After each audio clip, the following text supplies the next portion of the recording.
Welcome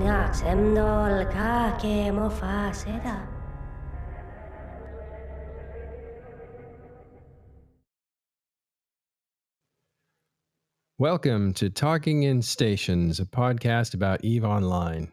I am Matterall. With me today is Carneros. Good morning. Elise Randolph. Hey, hey, hey. RonUSMC. Happy Blackout. And we're going to talk to you about Null Sec in Blackout, which we'll describe in a few minutes. I want to say hello to everyone, and thanks for watching this next episode, episode 3 of Talking in Stations. All right. Before we begin, I wanted to say if you're waiting for the Wormhole podcast that is coming out as soon as possible, we've had a little bit of trouble with that, and we will give you more details on our Talking in Stations Discord.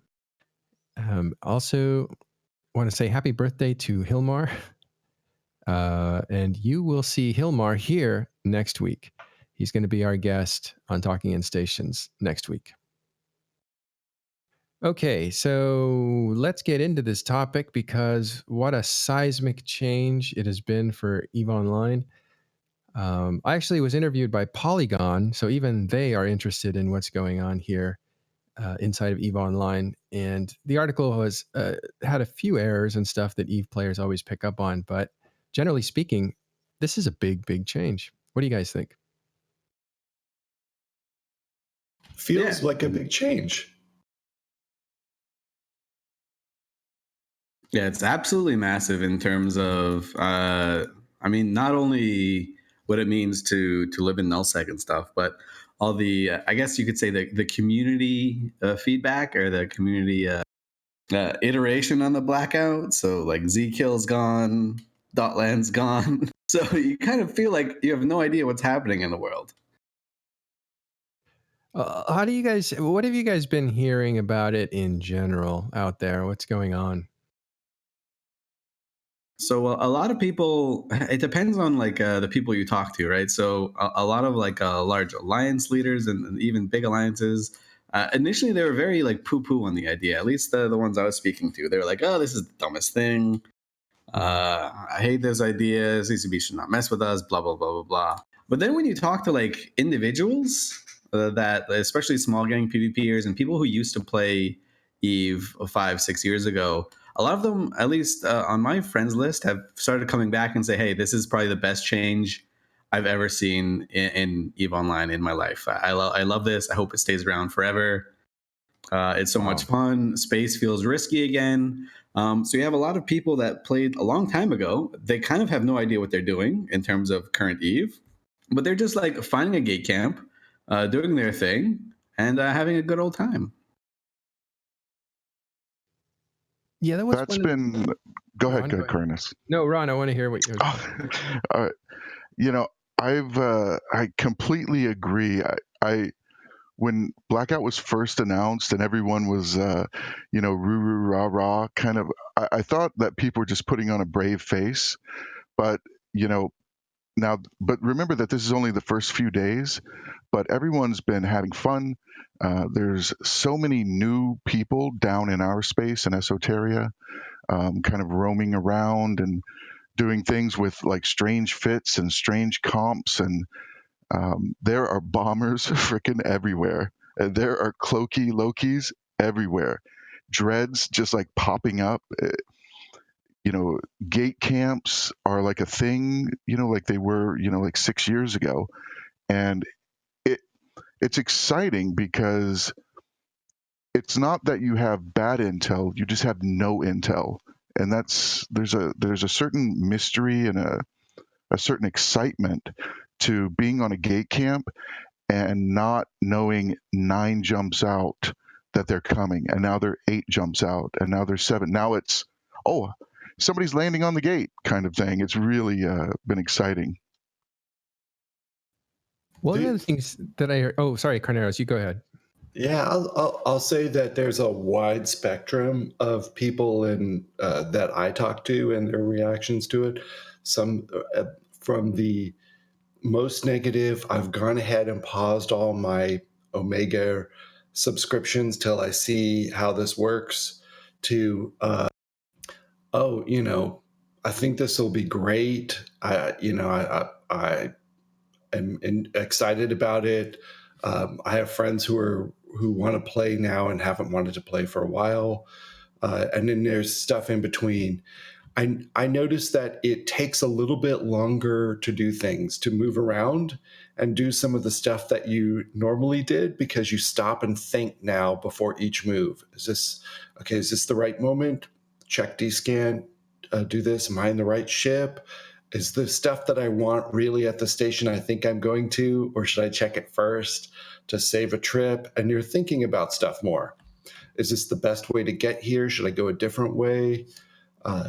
There's a lot of it slows down parts of the game. I think fleets are forming a little bit slower than they were a week ago. And if you're an observer of the Imperium, you think, how could a fleet form any slower than you guys already do? But trust me, it can be slower.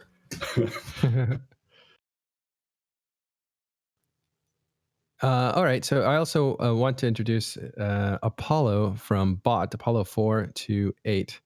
How are you doing, Apollo? I'm doing all right. How are you? Good.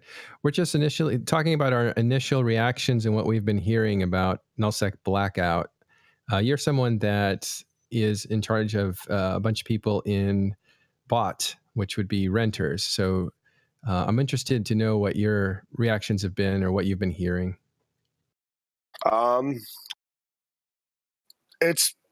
We've had mixed feelings pretty much. We've had a lot of success hunting people, but also at the same time we've been hunted pretty hardcore ourselves. But luckily we've had a nice little standing fleet going with our NCPL bros, and we've pretty much avoided much of our losses. Though I'm sure we fed something stupid. And that's the best part. We have no idea because there's no zKill. So unless you're in that corp and you can see the kill feed directly, we have no idea what dumb shit we've lost. That's great. Yeah, honestly, I think that's awesome though. I'm glad zKill actually hopped into it, though it is annoying at times because I've wanted to go check zKill for things that I've wanted to look at, and it's like, fuck it. I think they come back on Monday. We'll cover that later in the program about the additional blackouts that are happening from third-party developers that develop tools for EVE Online. They've gone dark too. So we're in a real no information position right now for a lot of players. And I thought that was kind of funny that there's probably a lot of people dying quietly out there, right? I heard an imp died. I think a few Titans have died. I know at least a dozen supers have died. But I mean, if you're doing something dumb like moving a carrier through a space you're not supposed to and you get tackled, I wonder if you'll even call for help or just say, I'm just going to die quietly in the dark so nobody embarrasses me.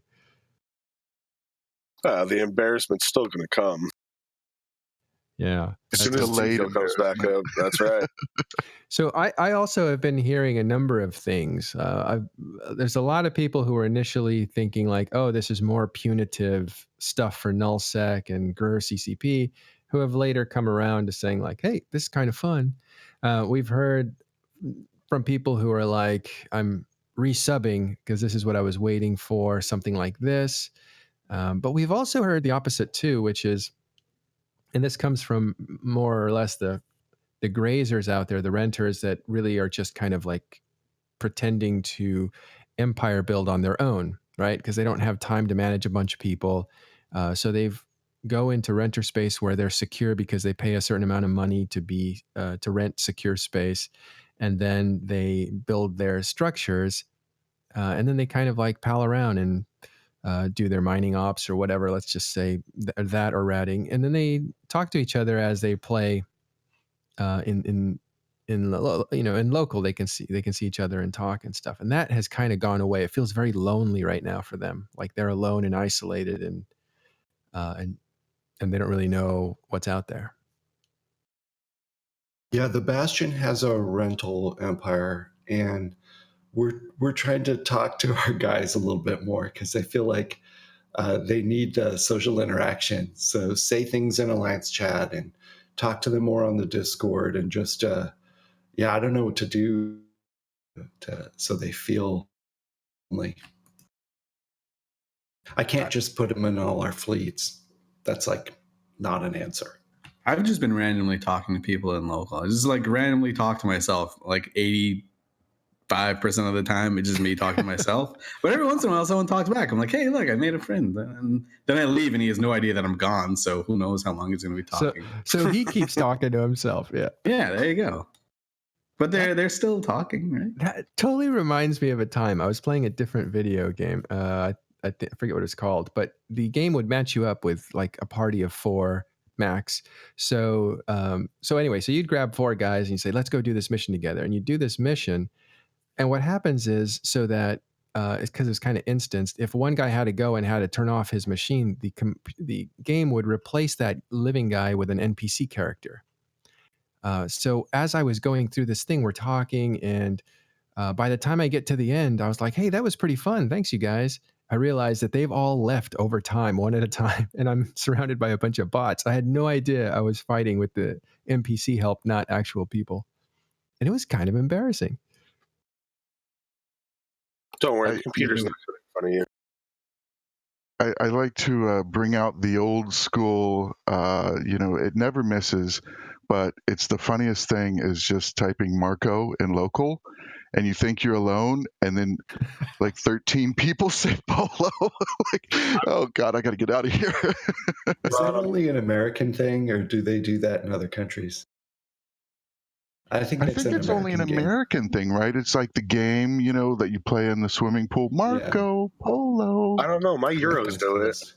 Do they? Oh, okay. Yeah, like I'll walk into a system, and I've honestly, it's funny that Ron said that, because I was actually doing that last night, and some of the Euros that were up super early for some stupid reason were fucking answering Polo, so it was pretty funny. It's ubiquitous now, I think. Okay. Yeah, if people don't know what that is, if you're in a swimming pool, usually kids play this. One person will close their eyes and have to try to swim around and find somebody else. It's like tag, but their eyes are closed, and all they can do is send out voice signals, and people are compelled to respond Polo when you say Marco. Yeah, so it's a way of trying to detect through sound when you're in the dark. I still play that. I'm not a kid, but So, whatever. I shouldn't have said that part, right? You're fine.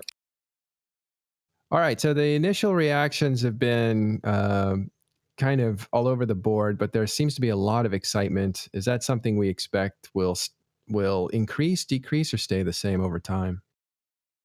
I think as long as when zKill starts coming back, I think people are gonna start. I don't know. A lot of people I'm talking to are like, yeah, well, I'm gonna quit ratting, next week if this thing stays any longer. And they just keep like dropping like these small little threats that they're gonna stop doing stuff, but so far they haven't stopped doing stuff. So I'm not quite sure. I know one of the big advantages that some of the more larger or more established alliances have is they have like an interactive map, right? So if you have physical eyes on the gate and you see a group go through, you can say, yo, there's bad guys right here. And then it lights up a little map that everyone uses. So Goons have the Imperium have that. I know Legacy have that. Winterco have that. I'm pretty sure PanFam have something like that. So in terms of intel gathering, it just kind of makes, certain jobs more active rather than more passive. The problem is that job's super freaking boring, right? Like just looking at a gate camp, or like just looking at this one gate that's like super important and pivotal. So you know how most people don't play with sound on an Eve? I actually play with it on, and I zoom in super close to the gate, so I can always hear when the gate activates. So I tab over. Yeah, that's the good thing too, and you can hear when a gate when ship lands on the grid too. Yeah. But how many gates can you watch that way? Oh, I only watch one, because that's only the channel I'm sitting in, or the system I'm. I don't know if people will play fewer accounts though, going forward, because of this. Because that's my business sense says that's not good for CCP. They want people to play lots of accounts, but whatever. Well, you're right, but I've also I've had a corporation already come tell me, they're like, hey, I need you to buy my structures because because my guys are all leaving because of blackout. And then I've also had people say, hey, I'm coming back to the game. Can we still rejoin the corp? Yeah. Your question that you posed to us, Matterall, was blah blah blah excitement. I would broaden that word a little bit to say emotional intensity, because I see excitement in a lot of people, but I also see just some people that are stressed about the changes and concerned, and I think that will dissipate over time and they'll relax. I see people excited, and I think over time that should relax. I see people who are really want this to work for CCP and want them to keep it, and they're emotionally charged up because of that too. And those people are not going to, I think, are not going to really relax until they see if it's being a success or not. It's hard to evaluate the success of this without access to CCP's back end numbers. We can see people logged in and concurrent users. We can't see how many are undocked. If we get zKillboard back, which we've been relying on, we can see sort of death rates maybe to some degree and see activity that way. We can watch, some of the market and see our ships being purchased to replace, losses. But it's definitely, there's definitely an emotional intensity to the current moment. And you see that reflected sometimes in Reddit posts and forum conversations. And like last night, you and I went to an Eve meet in Los Angeles together, which was a lot of fun. Thanks to the team that put that together. Garrick Shadowbane, maybe from Road Capel. Thank you, Garrick. We had a good time. And a lot of people were talking about this blackout thing.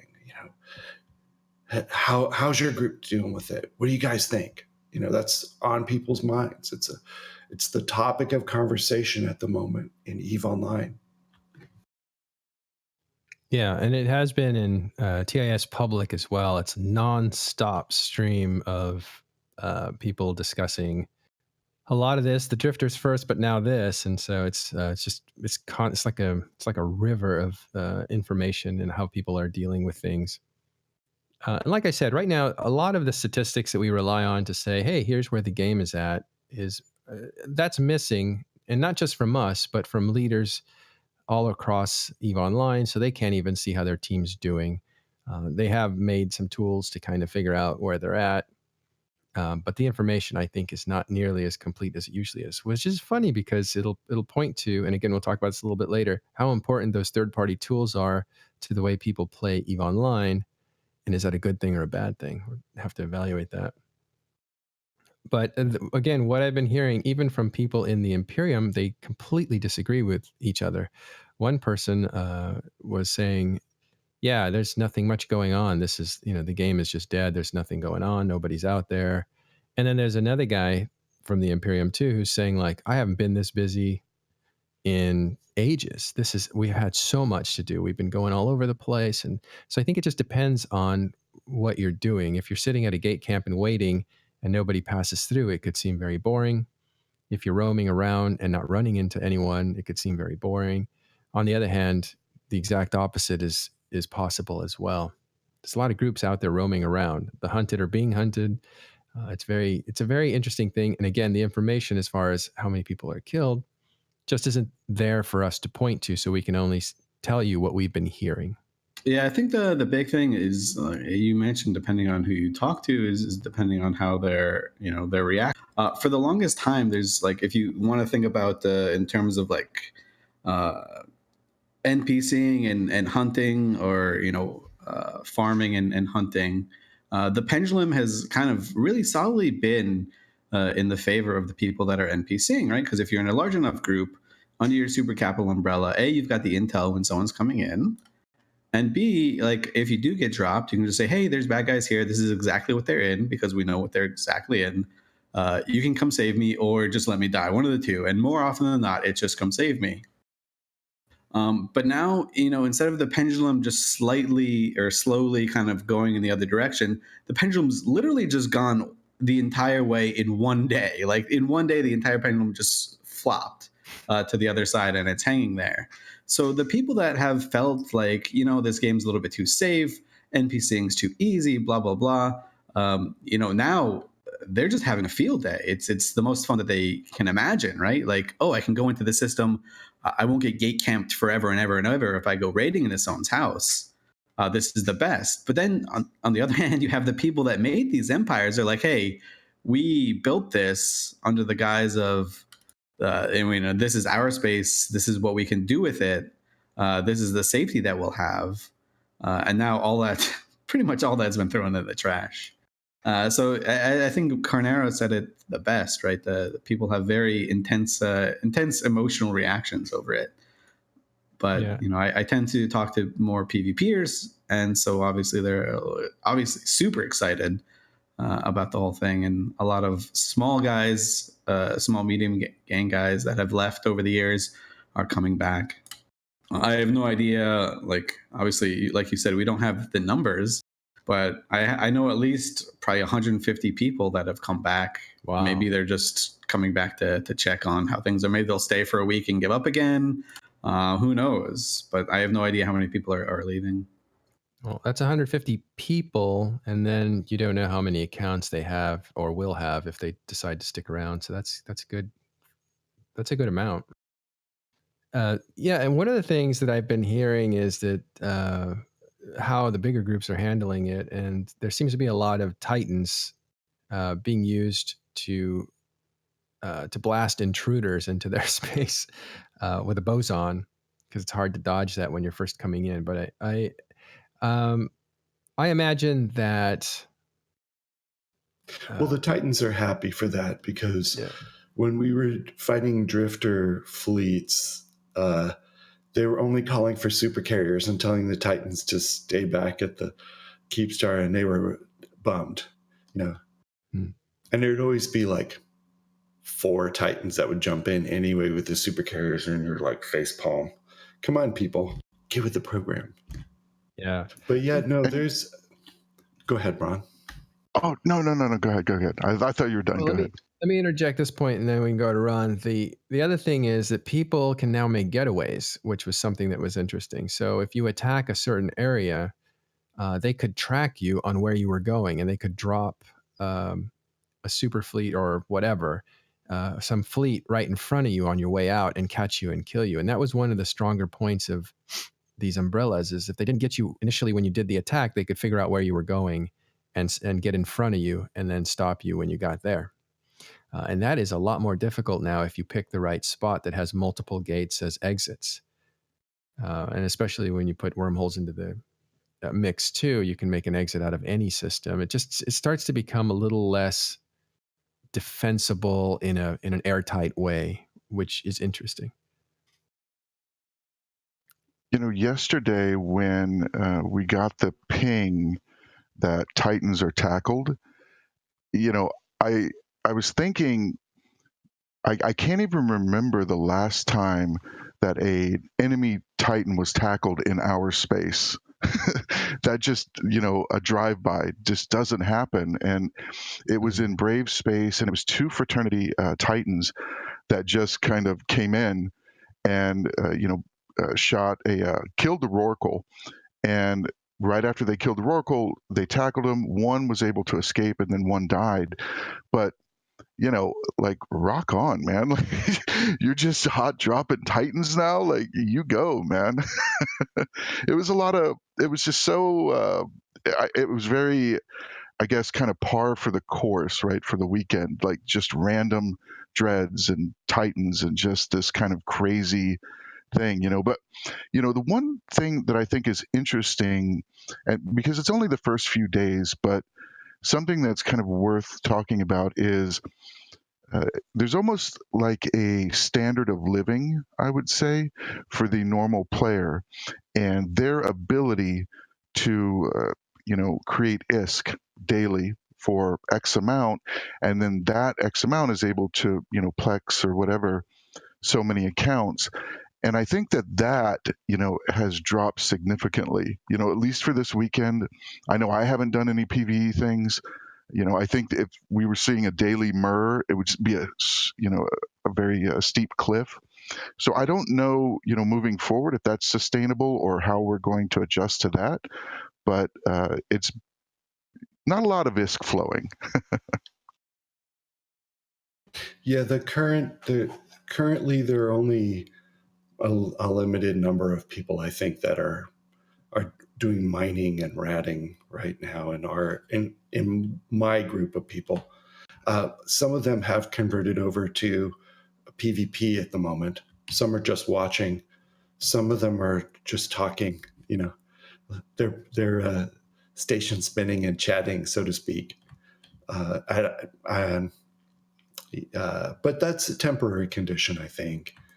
If I compare activity yesterday on a Saturday with 3 months ago before the last war started on a Saturday, there are a lot more gate camps than there were.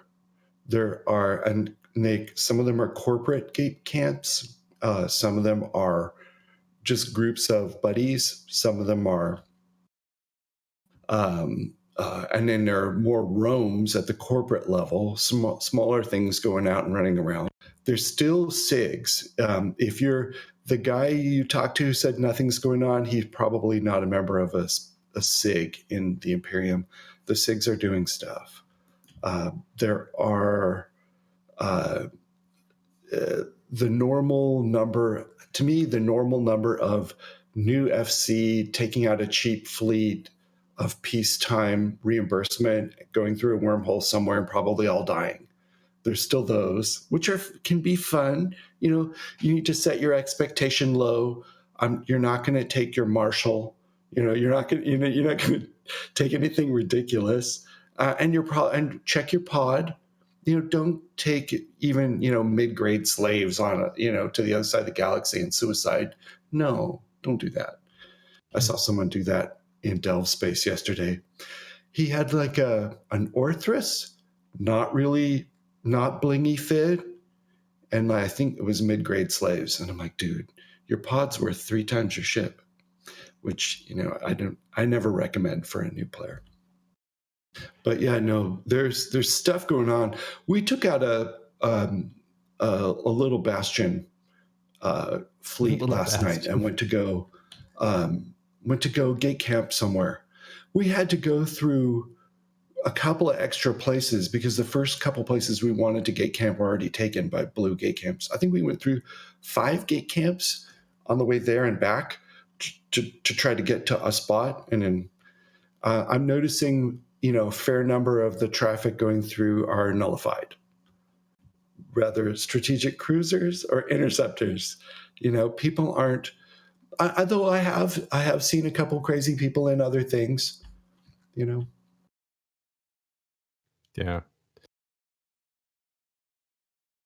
All right.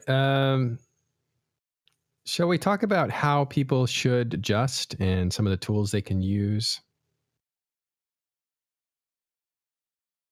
I think the most important thing is going to be just communication. There are people that are a member of, a corp or an alliance, and they're not on comms much. They're, not very, as we kind of say, integrated. And I would tell them that it's time to get integrated because you need to be on comms. The time for reaction is much, much thinner, and the results are much more drastic. So that would be my main recommendation. Yeah, for sure. Like as Ron was saying, you gotta kind of be in a standing fleet, or at least on comms, which does kind of bring people together a little bit, but it does also push them away in a sense, right? I know, at least for me, whenever I'm doing something where I know I'm not gonna have to like coordinate with anyone. If I just want to like lay back and just chill and do like just a mindless task in online, I don't want to be on comms. I'm gonna be like just doing something else and not paying attention. So I know there are a lot of people that have a similar feeling. But yeah, this does kind of force people together a little bit. So you don't have local as an intel tool, and you now just have each other, which is honestly probably how it should be. Mm-hmm. But of course, there's going to be mixed reactions to that. And it does also, you do kind of feel a little bit bad because if you're going to do NPCing type stuff or PvE type things, you really do now absolutely have to be part of a bigger group, right? Like it kind of feels hopeless if you want to do it all by yourself or with your 5 best buds. Group up is good for you. A small group is better than solo. A big group is sometimes better than a small group, but group up. I know you want to have, what do the kids call it? Dank ticks, dude. Yeah, everyone wants those dank ticks. That's making money when you. Just by the way, kidding. people, yeah, I know you know, but there are people maybe watching the show that don't know some of the slang. And ticks, what are ticks? They're basically every 20 minutes, the game rewards you with a certain amount of money that you made during the last 20 minutes. So it's kind of like that's your paycheck. So a tick is a paycheck, basically. Okay, so group up. Well, let's look at some of this stuff here. How are people adapting to this? What are wormholers doing? Are they like? Oh, wormholers are having the time of their lives. Oh my god! So right now, the best counter is let me just set this up before you talk, Elise. And if you think about it, it's like there is an eclipse, and all of the nocturnal creatures that are usually in burrows and caves have realized that they can come to the surface in the middle of the daytime. So they're probably hunting. Go ahead, Elise. What's going on? So every group that has space, they have like choke points to enter their systems, right? So the way people are adapting is to just put physical eyes on those like 5 or 6 choke points. And then you can tell if someone's coming into your system. You can tell if like a big gang's coming in. It's obviously not perfect, right? Because Delve, you could have jump clones in NPC Delve. You can, someone could take a fleet through a wormhole. But what wormholers get to do is they get to get their null sec static, and they just can rage roll as much as they want. And then they are just in the middle of someone's null sec house. They can go grab some people that are NPCing, and then they can get out, and you have no idea where they came from. And it's just frags on frags on frags for a lot of these wormhole groups, and they are saying this is the most fun that they've ever had. Because obviously they're used to the local dynamic, right? So they have all that the scanning infrastructure in place. They're just totally used to that, not using local as an intel tool. So a lot of these people, so obviously you have the Voltas of the world who live in Thera, and all they do is they rage roll out. But now normal or just like standard wormholers who never did a lot of the roaming type things are getting into the null sec roaming. Because it's low hanging fruit for them, right? They can just go out and whatever they want. They know they won't instantly die, and it feels great. Yeah. What do you think of the change in texture from wormholes to nullsec? Is nullsec now too close to the way wormholes work, or is there still enough separation? I think there's enough separation. Wormholes to me are still weird, spooky people that do weird, spooky stuff. And they just live in their own little worlds. They still fly like ham legions. I don't know how they live, right? Like I just don't know how they physically operate. They fly the wonkiest stuff, but it works for them. But I wonder the texture, the terrain seems to have shifted with this the more dangerous nullsec that's happening now, where you have high sec, which is secure space, and you can do things out in the open. And now you can't even be ward decked if you decide not to own any stations. So you have a lot of security there besides being ganked by a group that wants to just kill things. But in low sec now you have local, which is an advantage now compared to null sec. So there's some separation between those three now that wasn't there before. And but you've moved nullsec closer to wormhole space, which was a lot more dangerous because not only do you have no local, but you have shifting entry points into your system, and you also have weather effects. So I wonder, like, if putting nullsec closer to wormhole space and further from low sec space, if there's enough separation now between nullsec and wormholes. I still think there is, right? So the one thing that nullsec already has over wormholes is A, capitals, right? You can, well, super capitals, I should say, and B, like super escalator.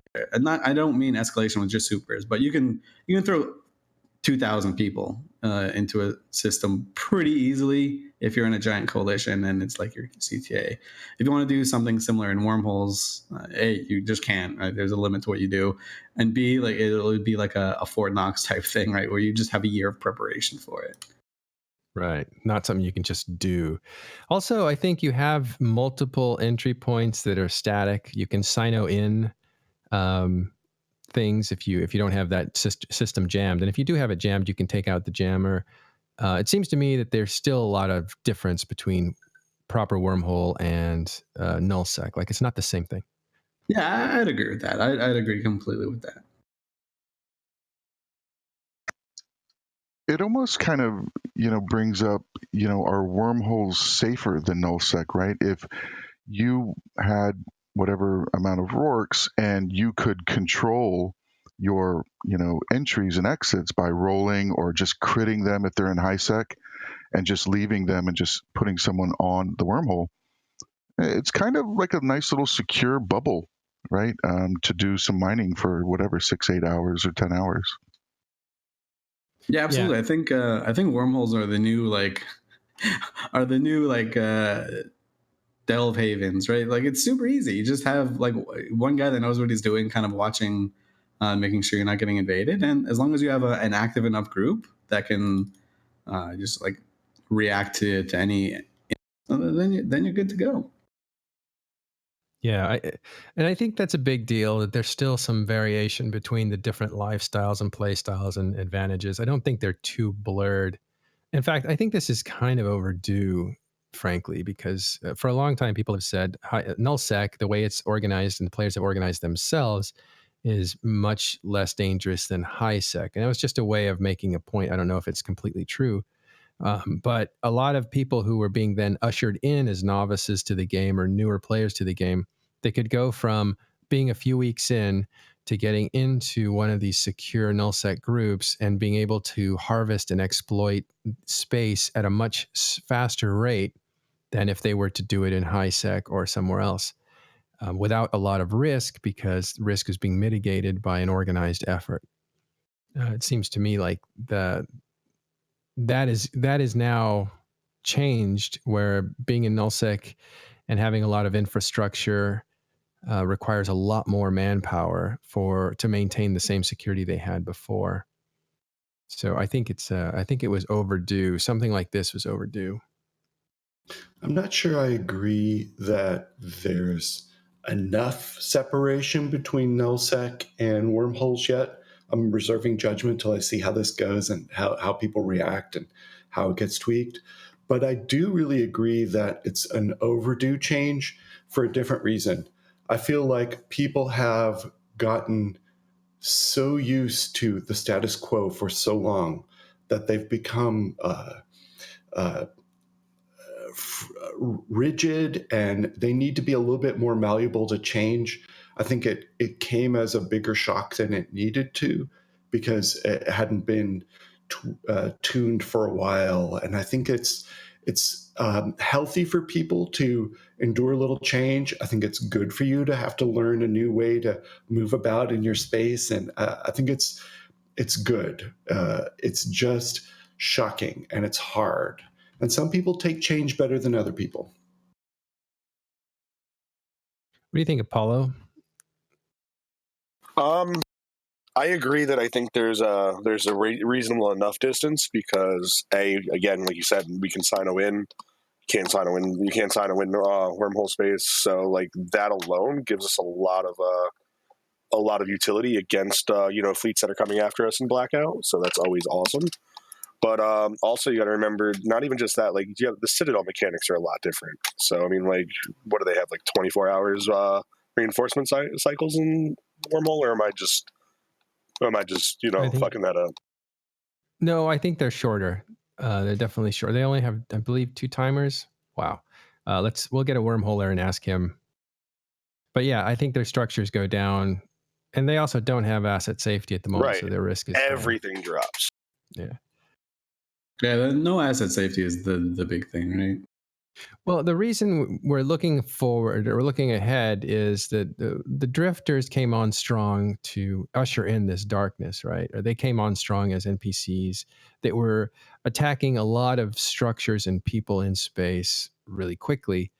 And then you had this blackout announcement where they would lose local, it would become delayed local. And next you have a hint, we don't know if it's true, but a hint that the asset safety policy will be reviewed and by in-game characters. So the lore behind the reason that asset safety works was going to be reviewed, which sends a signal that CCP may be looking at taking away asset safety for Null Sec. So now you have drifters, which are from wormholes, as an NPC enemy, and then you have wormhole style local, and then you have possibly the taking away of asset safety for Null Sec.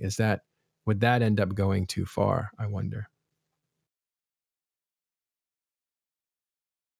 I think that's going to make some people very, very happy, but then the people that actually make your space are going to feel way shittier about it. Absolutely. So again, that would be like throwing the pendulum across the room instead of having it swing back gently. Yeah. Well, if these are signals and hints being sent so that players can talk about these sort of things and kind of like float the weather balloon of the idea like they do in politics, throw something out there, let people talk about it, and then just deny that you ever thought you were going to do that. I think it's interesting just how far they're willing to go to really shake things up. I will say it's an amazing feeling if you've never done it before to take over someone's wormhole, kill their structures, and then spend an hour looting all the cans. Like, that is a great feeling because you feel like you're not only destroying someone's livelihood but profiting off of it too. So it's like a double whammy for like the Eve psychopath type people. I don't know if that's good, at least. I don't know it's such a good feeling. Destroying their livelihood and stealing all their stuff. I'm not sure if both of those. He's a raptor, man. He's a raptor, and Matt, you open up a can and you see like, oh, this is their scanning equipment, right? Like, oh, it's mine. It just feels so good. So like, you find that blueprint original. Yeah, exactly. I hear the idea. Note, I'm moving to low sec, just completely unrelated. Yeah. I hear the idea and I freak out for a completely different reason from everyone else on the planet, on the panel here.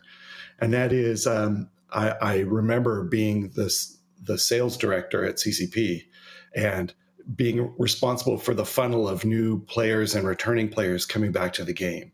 And it's 10 times cheaper to get a returning player to come back than it is to convince a completely new player to come and play the game. And one of the tools you use to get them to come back was reminding them they've got all this stuff here in the game. You should come back and enjoy all this stuff you've got. And if all their stuff blows up because their station got looted in wormhole style loot mechanics, you just strongly reduce the flow of people coming back to the game. You just freed them from their one of their shackles to this game they used to play, and that's a horrifying idea to a sales guy. It has nothing to do with the in-game enjoyment of mechanics, but I just can't help but think of that. Oh my God, what are they doing to themselves? Shooting in foot. Might as well now take away their name from their old character that they haven't logged into. Right. Well, you take away the investment, you take away their incentive to return to a high degree. I get that. But what you could do is mitigate that. You could say everybody from this point and before, all their stuff is moved to low sec. So they still have it. But now, this point forward, now you're risking more. Like now, you know, it dies. But I mean, the unfortunate knockoff effect is that it would just force everyone to join the biggest groups.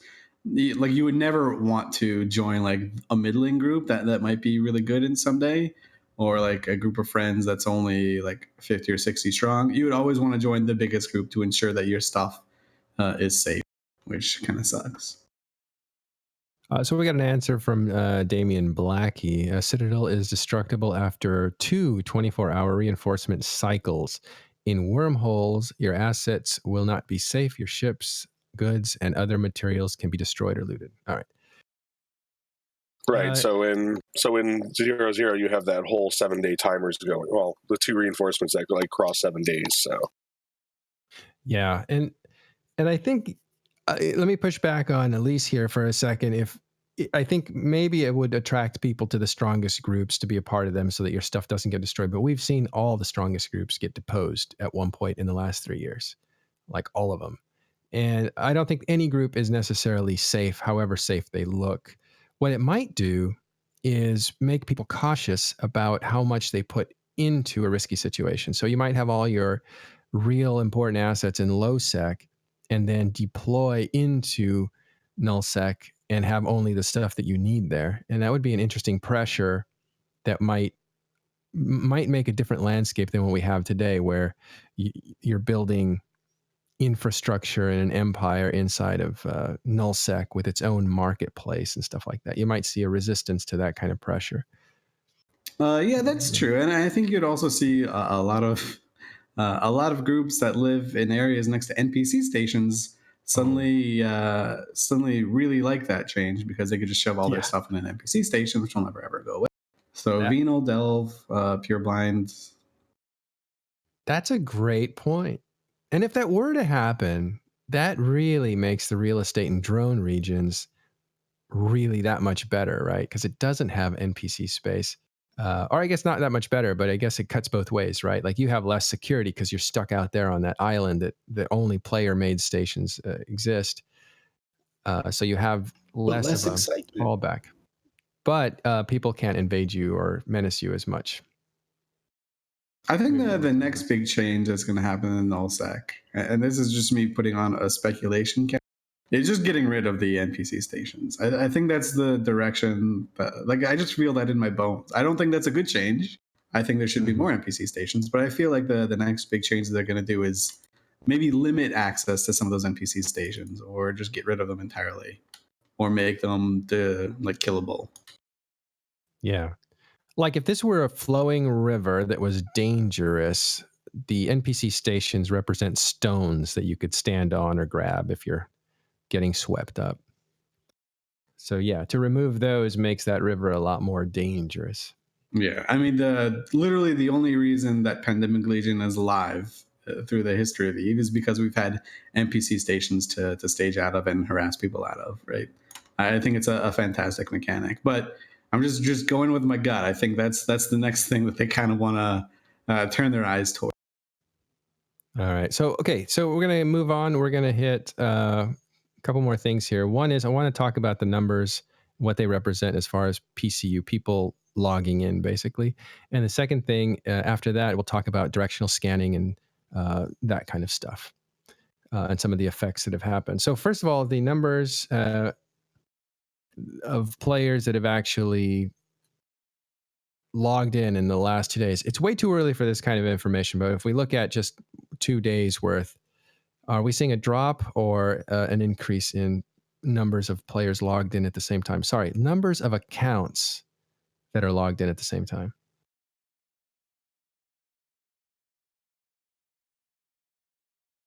Has anyone looked at it?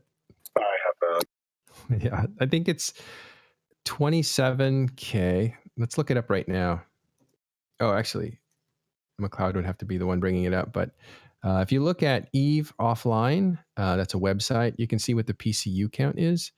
And you can then set the scale on the amount of time that you want to look at. It's very hard to set the scale for 2 days because this thing takes on 15 years. So it's very tough to get actual information. But let's just say that the numbers are down just a little bit. Yeah, 27,000 at the moment. That's what I thought they were. And maybe that's down a little bit, but one of the offsets of that, as Noisy Gamer told us, is that people who are botting are probably not botting right now. It's way too dangerous. There's too many unknowns. The system hasn't been figured out on how to do it safely. So I think botting might have come to a screeching halt. If not, there's a lot of botters that are either just not being seen or being destroyed if they are seen. Yeah, it's super easy to kill a botter right now. You just have to take Elise's and just fly around, look for Bastion issue, go grab dead, easy, go next. But yeah, I have a feeling a lot of botters are put on hiatus if they like. I don't know. Do botters know like what the game mechanics are? I have no idea. Maybe it's a good way to bait people, right? Just fly around a VNI that's usually used for botting, and then when you get attacked, turn that around could be on good. No, just kidding. But yeah, so it looks like it's down 10%. It's about 5,000. And that isn't not necessarily a bad sign because again, we don't know what 5,000 those are. Also, some people are probably sitting out the first few days to kind of figure out what it is, especially with this much darkness around without third-party tools telling you who's getting killed and by how much and how fast. People are probably going to say like, well, I'm going to sit out for a while. And I imagine a lot of the people that are out there shooting each other are hunters, one looking for another, which is kind of funny. This just goes to prove that it's too early to look at this part yet. Yeah. But we should invite everyone to come back next weekend because we'll have Hilmar on the show as our guest, and we'll have a week under our belt, so we can actually maybe draw a few more conclusions from the numbers. Plus, we could maybe ask him to prepare a few numbers when he comes on the show. Yeah, absolutely. So Hilmar, next week, we'll talk to him about Blackout and try to get some information to you on what's actually happening. Okay, let's look at wormhole style local and what that's like for nullsec. Do you guys know how to use the directional scanner, and you want to tell us why it's important? You just mash V, right? That's all you got to do. Right. Just never stop mashing V, and then if something new comes up, you're like, oh shit, better leave. You know, one of the great things about dscan is it's one of those old skills that I think has been lost. And we have been, you know, at Legacy, we've been doing classes every day for new players because, you know, with the way, you know, the fleets are set up, you know, there's always someone, you know, there's scouts and running around. And it's really been, the dscan has really been something for small gangs. But, you know, what's great about it is it's on every ship. It has a, you know, 14.3 AU range, and it can't stretch across all of the galaxies or all of the systems because a lot of the systems are, you know, 100, 150. So you'll only get a small little piece, but being able to, you know, tighten the cone and holding down V and clicking on anomalies and getting a quick scan and hopping around is something, you know, that wormholers always tease about because you just hit V every 3 seconds. And it's something that, you know, we've all been doing a lot here recently. Yeah, I'm sure that's the key that's actually going to break on my keyboard the first. I was about to say, I just think like I need a new one.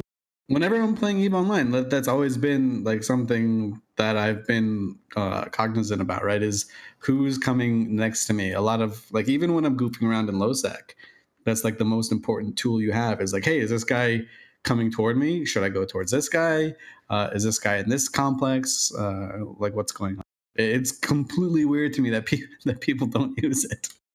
So but I just want to add like how exciting it is to be hitting V and seeing something, you know, on dscan that isn't in intel, it isn't in local. Like it's just, there's a Loki, like who the hell is this Loki doing? Like it's very exciting. It just kind of, I think it's a lot of nostalgia, you know, from like 6-7 years ago or something, but it's just so fun not to know exactly what's going on. So that is the directional scanner. They call it dscan. and learn how to use that if you haven't. When I first started EVE Online in 2008, everybody that was PvPing were using probes. Like that was just a skill that you had. And that's gone away as other people like fleet commanders will set up fights for you. But back then you kind of found fights on your own. You went roaming around. You would need to know how to shoot out probes and at least use your directional scanner and try to find people to hunt. So it'll be interesting to see that coming back. Now, when I was roaming around, I would have a Drake, because that was the thing that you did at the time. And I had a Basilisk with a probe launcher and a cloak. And so I just go around looking for stuff with the Basilisk, because that's an unassuming ship. Probe them down, and then warp my Drake to my Basilisk, and fleet warp the Drake over to the bad guy. Easy peasy. Now nobody does that. We gotta do a show where you talk about PvP, because you were like a fountain of information on that, tips and tricks and all that kind of stuff. You should be doing that. I was the worst kind of person PvPing back in the day. Well, I basically cheated. Oh, well. I cheated within the game, right? So having a Basilisk and a Drake, I constitute cheating. I see. As long as you didn't have your Falcon alt with you, you're all right. I for sure had a Falcon alt. God damn it, Elise. All right. Can confirm. Fought against Elise, can confirm. It was rough. All right, going more towards nostalgia, gate camping seems to be back in a big way, and that's hanging around a gate and locking it down and killing anyone that flies through. How's that been going? You guys been part of gate camps? I've been on the receiving end of a gate camp. And me too. Nah, it feels bad. Like literally just today too, and it wasn't even in Null Sec; it was in Low Sec. Because like one of the, and this kind of ties into what we're going towards later, but one of the tools I constantly use and I've kind of become accustomed to using is zKill, and even Dotlan to an extent, right? So you can pull up Dotlan and see how many kills in the last hour, blah blah blah. Obviously, you can do the same on the in-game map, but no, I never use the in-game map. Screw that. But like I got super accustomed to using zKill to see where activity was. If I want to roam out by myself or roam out with 3 or 4 people, be like, oh, this is a hot spot over here. Do I have to avoid this gate camp area? Are there any kills in the last hour over here? Oh, there are. Okay, I'll just go around the long way. And this one, I just got lazy. I was like, oh, there's no zKill, so let me just jump into this often gate camp system. Like, oh, geez, there's an insta-locking action move into Vigilant. Great, I'm dead. Yeah, isn't there a kind of liberty to having possibilities taken away from you? Like, because now you don't know. I feel like when sometimes I lost a bunch of files, right? And I was supposed to clean them up and the drive broke. And I thought I would feel despair because it was a lot of my artwork that was original. But I actually felt liberated from it. Like it's no longer a ball and chain as a thing I need to carry around with me my whole life. But anyway, okay. Let's move on to Jita update and talk about how the market is being affected by first the drifters and now blackout. Because just real quick, if you think about it, if it's harder to harvest in big ways, that some of the resources might get more and more scarce over time. I don't know. There's a lot of things that can happen. Less players can play, therefore demand goes down, or more players play, less resources are available, so prices go up. I don't know. What do you think, Carneros? Well, I did a little homework on this yesterday, and thank you for the transition. Can I ask Captain McLeod, our producer, to put the Guardians up on the screen, please? And I'll talk through what we're looking at for our podcast listeners who have their eyes on the road and are driving safely and are not looking at the screen. McLeod. So yesterday I took some screenshots of Tech 2 items. We'll start with ships in Jita and in 1DQ Tech 1, 1DQ1 Tech A, the capital of Delve, which is a significant market also. Zooming in a little bit, Guardians are cheaper in Delve right now than they are in Jita. So I was looking at about 180 million for the cheapest sell orders in Delve, but 212 million for the cheapest sell orders in Jita. It's mostly, I'm noticing mostly it's Tech 2 things that had a price difference. If you can throw up sort of, let's see, the scimitars next. The bigger the Tech 2 ship, the bigger the price difference, roughly speaking. And the smaller ones that like frigates weren't particularly any different. Basically commodity pricing. Here we're looking at scimitars, 190 million for the cheapest sell orders in Delve, 235 million for the cheapest sell orders in Jita. Obviously markets fluctuate on a minute by minute basis and your mileage may vary when you get there.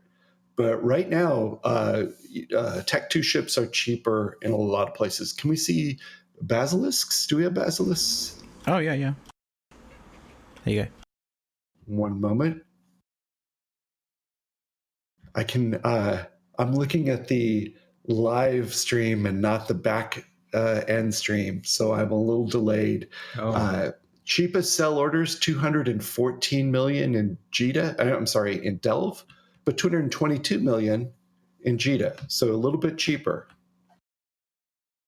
If let's drop down one class of ship from cruisers to destroyers, and I think I've got the Bifrost available or Sabres, but either one of them. Put one of them up.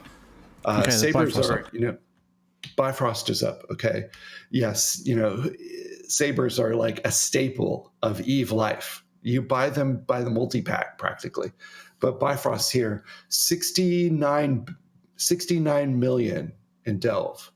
74 million in Jita, but a few cheaper ones nearby. So, sometimes it's worth running around and picking something up. Bifrost is small. You can fit them in a hauler, go run around, pick some up. If you're enterprising and want to save a couple bucks, I wouldn't go to any effort for that little a margin though. And Sabres, please. Now, these are ships, by the way.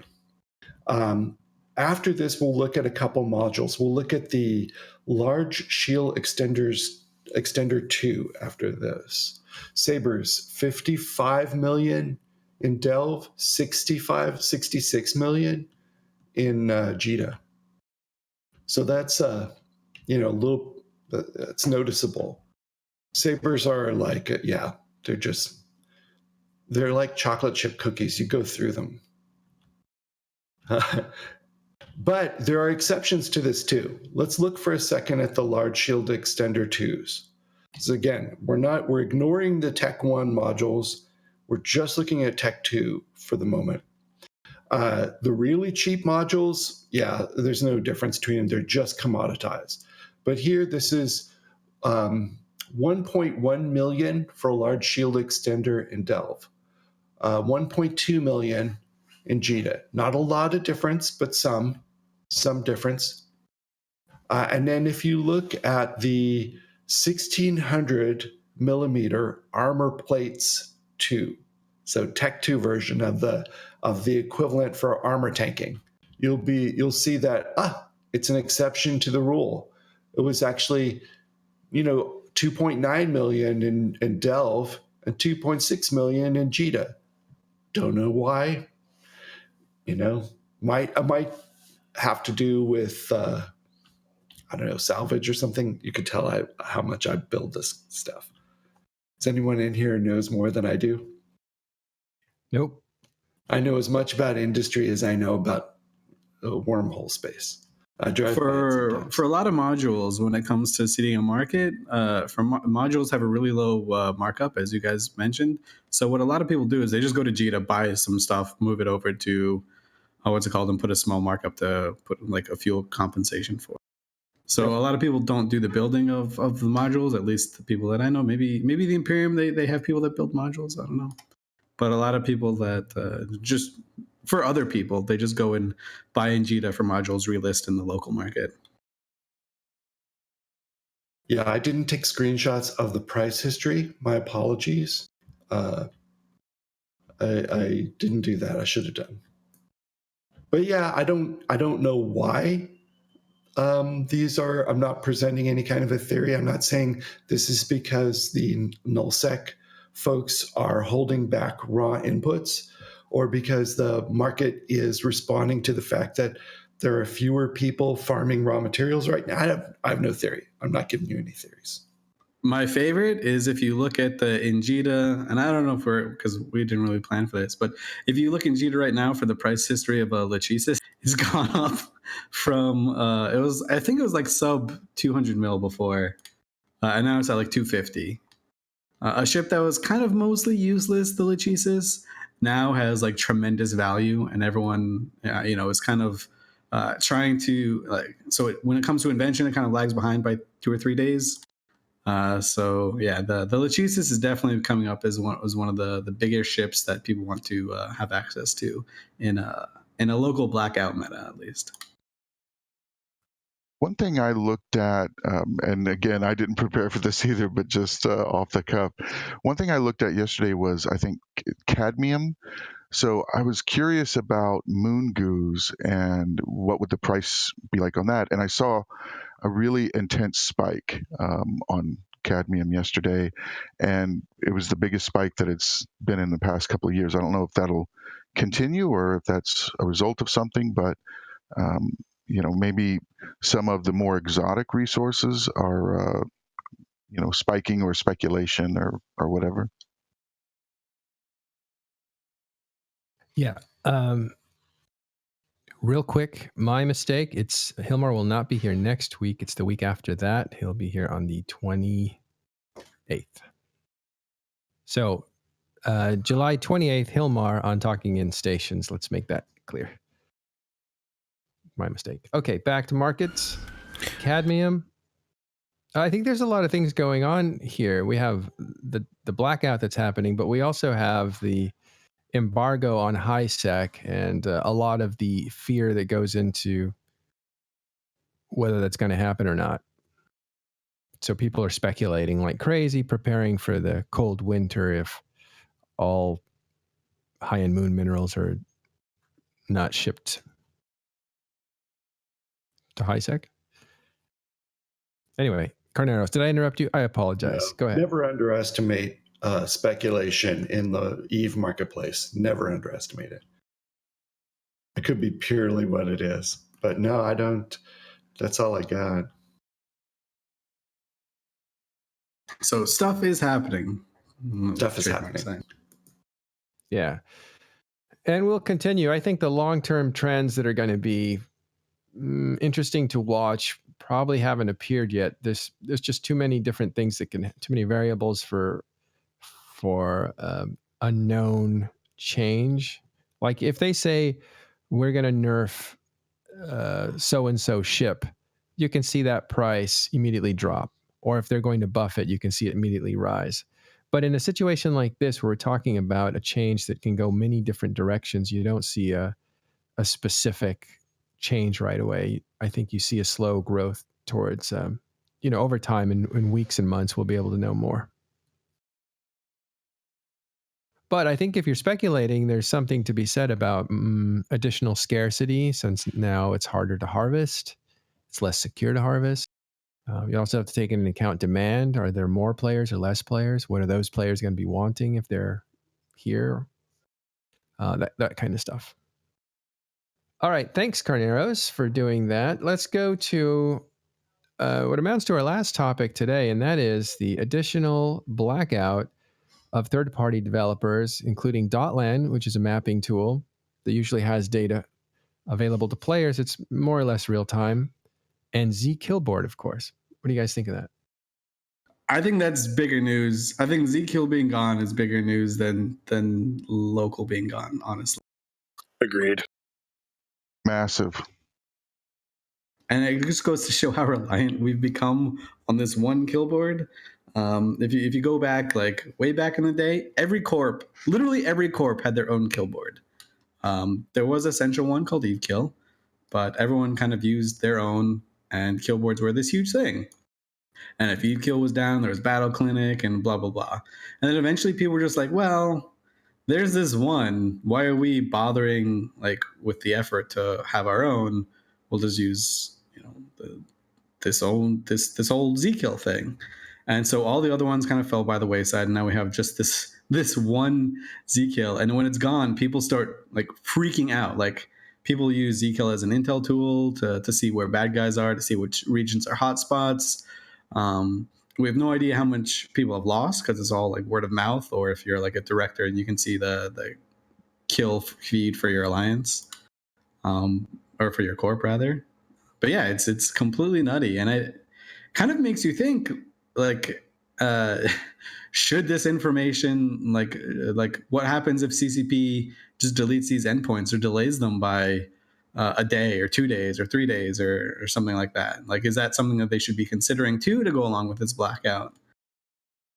It's gotten a lot of people kind of chatting about that type of hypothetical. Yeah. I heard Boat say something like he relies it on for real-time information while he's in a fleet, and that just startled me. Like, what kind of advantage does he have that players running a fleet don't have if they don't use that anymore? Like, I wonder. So well, I mean, have, when you're running a okay. fleet, you can see your. Oh, sorry. Yeah, you go.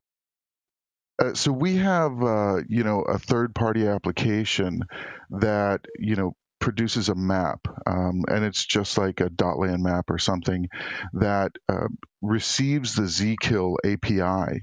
And as I'm traveling through the systems, it will track me, and then it will alert me just like it is, on an Intel channel of kills in specific systems. And you can see, the system getting more red and bigger as more kills happen. And if I'm in a fleet, I can just kind of glance over and see where I would want to take it.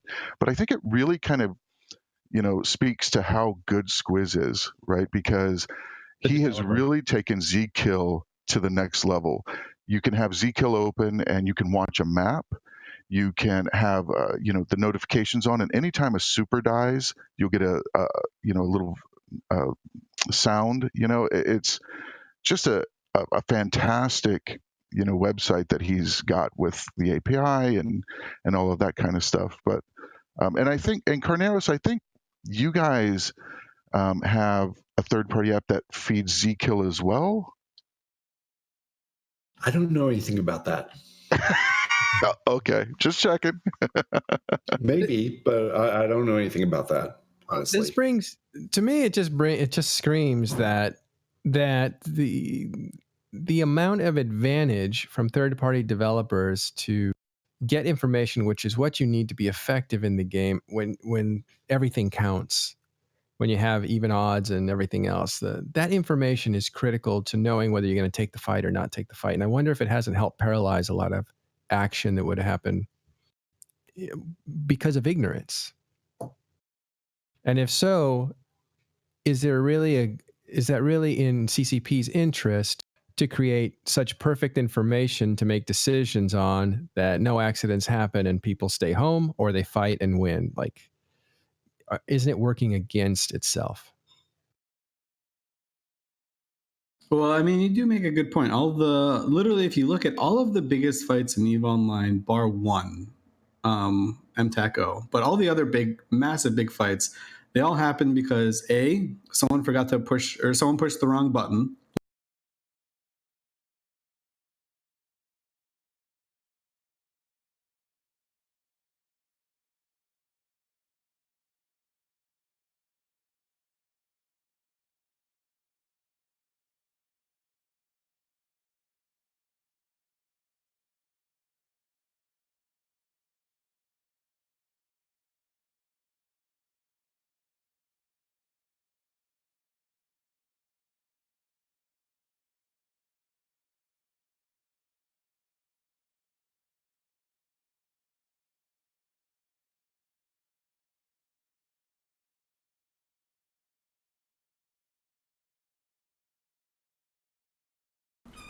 No.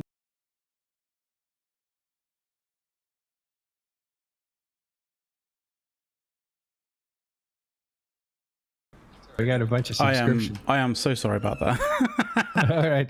So we were testing something out. It's hilarious because it has a picture of Elise Randolph, the avatar, being interviewed by a bunch of microphones, and it's hilarious. But we forgot to turn the sound on that. So sorry about the blackout. I could have also kicked my mic too. It's been No, you were good. We were hearing you. You're fine. You're fine. I sorted it out now. It was just one of those things which is like, it just, But the reaction from people in stream is very encouraging because clearly people are listening, because we got thousands of blackout messages on there, which was hilarious. All right. Sorry about that. At least let's back that up again. And what you were saying was, it was an answer to something that I said, is perfect information actually making fights rare because people won't take them unless they're sure they can win. Take it from there. So a lot of the Eve mentality has changed like over the years, and I don't know how much of it we caught before, but I was saying, bar one, if you look at like the biggest fights in Eve Online, they all happened because someone made a mistake. They either pushed the wrong button, they hit jump instead of bridge, they forgot to pay a bill, or some other like form of a mistake happened, and then people made a split decision on imperfect information, and it caused this massive fight. And I think CCP are aware of this. And there used to be a big disparity between like the Intel haves and the Intel have-nots, right? So back in the day, the way it seemed Eve was balanced is the big groups had a lot of people, a lot of numbers, but they were kind of more cumbersome, and you kind of always knew what they were doing. So a smaller group would have an advantage because they could take like a force multiplier, they could counter your doctrine, something like that. But now it is, at least in the last 4 or 5 years, it feels like a lot of the FCs have come to have better information, so they kind of know what they're getting themselves into, and people have realized that the one resource that's more important than everything else is not the ships, it's not anything else. It's like kind of morale, right? And nobody likes to be the one that loses all the time. So people, a lot of the times, people only want to take fights that will be advantageous to them. So when you remove a lot of these tools, like right now, obviously, if zKill was gone tomorrow forever, everyone would just make their own zKill and things would go back to normal within a week. But if you mess with the endpoints for the ESI stuff and you said, okay, you know what, killboards or like these kill information can only be exported after 5 or 6 hours, then the map becomes a little bit weirder. I think a lot of people will just, it'll take some time before people get back to wanting to fight again with imperfect information, because they've had this luxury of almost perfect information all the time. You're getting a lot of attention because your female avatar is very beautiful. I put a lot of time into that, dude. I think me and Graph Telkin are single-handedly keeping the cosmetics, like in-game cosmetics, a thing. They probably just had some meeting somewhere and they're like, well, these two guys have every single cosmetic in the game. I guess we should probably keep it. Yeah, totally. They're keeping us in business. Oh, it's awesome. Yeah, and that is, I think you bring up very good points. It will be interesting to see going forward if CCP looks at this and says, hey, this is an example of what would happen if we mess with the endpoints. Like, can we actually create even more activity by not giving out so much information? Well, that's for sure the big talking point right now. Like that seems to be, at least from the circles that I'm in, that's like the bigger talking point than local being gone, right? It's oh no, what happens if this happens? Like what happens if these endpoints are gone? And what happens if we can't get this kill data? And I was talking to a few people, and I mean, a lot of people kind of like zKill being gone, right? So this one person I was talking to was like, hey, this zKill blackout is great because now I have to log in to see what's going on, or I have to like pay more closer attention to Discord. Yeah. You know, we actually had the guys that run the ESI for CCP on last year, and we were talking about this, and they were talking about like, what if we could make the endpoints do this, so you could have Killmails that do this, that, and the other. And instinctually, I just said, what if you don't have any Killmails at all? and they looked dumbfounded. They were on camera and they just were like, what? Why would you even suggest that? Like, or I don't know what their reaction was, but it was kind of like a,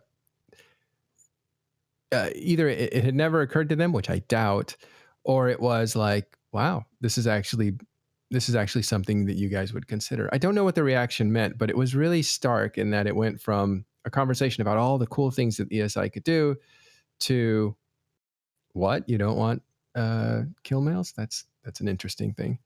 But I think, but I've always maintained that position that if Killmails drive a lot of behavior, whether it's good or bad, I don't know. But I tend to think it's more on the bad side in that people don't want to be victims in public, the humiliation part of it.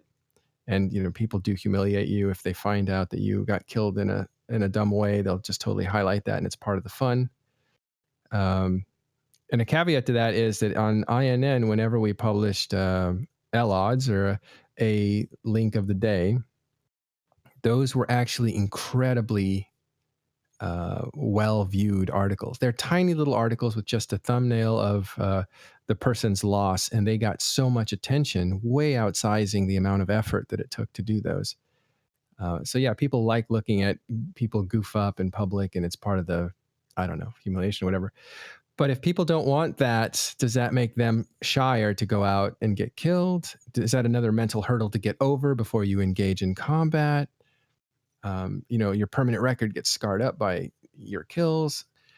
I don't know. And also the other stuff is there's all kinds of stuff that happens that I think is bad because kill mails make people really lazy. Like, yeah, I just want to shoot it one time to get myself registered on that kill mail. So instead of shooting the target that we're all alphaing and volleying, I'll go ahead and spread my targeting out to the 5 ships and make sure I hit each one, and then people aren't shooting the same ship at the same time and whatever. There's different. Or I fit a sensor booster in my ship instead of tank so I can lock things faster. Which is there was a time even in PL where that was kind of like a big epidemic because no one really cared about how many kill mails they're on. It was kind of like a meme, like, oh, I got on more kill mails than you. And there's this one guy, his name was Jürgen, who many people will probably remember if they've played Eve for a long time. He was like a Swedish FC. He was really happy. But he would definitely always be divisive and always fit a sensor booster on whatever ship he was flying. Shield ship, armor ship, whatever. If there was a sensor booster on the ship, he'd fit 2, just so he could lock up more targets and just say, ha ha ha, I got on more targets than you. And there was a time where we had to actually scan ships to make sure that they didn't have extra sensor boosters fit because Jesus. So many people were like, yeah, let's do this. It's really fun. Oh, that's fucking hilarious. Yeah, usually battleship fleets, people would double SIBO up, and it's totally frustrating because then there's a whole third or half of the fleet that can't shoot it fast enough. So people would get mad at each other. I used to get mad because I'd sit there and try to lock something, and before I could lock it, so it would already be dead. So yeah, I was one of those people that would fit the extra sensor. Yeah, it becomes a thing. Like if I don't have it, I'm being outperformed, so I have to have it, and so now everybody's doing it. It's like, yeah. But the zKill Blackout, I think, kind of shows everyone how important or how accustomed we are to zKill, right? Because it's not there's just so much shit that it gives you, right? It shows you if a wormhole is active, right? It shows you if a region is active. It shows you like even getting fits for your ships, right? Like almost nobody in EVE Online makes their own ship fit, right? They kind of copy or they get someone else's ship fit and they like kind of add 1 or 2 things to it, right? No one, not everyone like creates their own from scratch. And one of the resources, probably the best resource to finding a ship fit is zKill. Like see if someone's lost a fit. Like let's say you want to fly a Kestrel, right? You don't know how to fit a Kestrel maybe because you're not an expert at the game, which is totally fine. No judgment there. Like I do it all the time. You go zKill Suetonia, see how many times he's lost a Kestrel, like take that fit, export it. That's your new baseline that you can like work off now.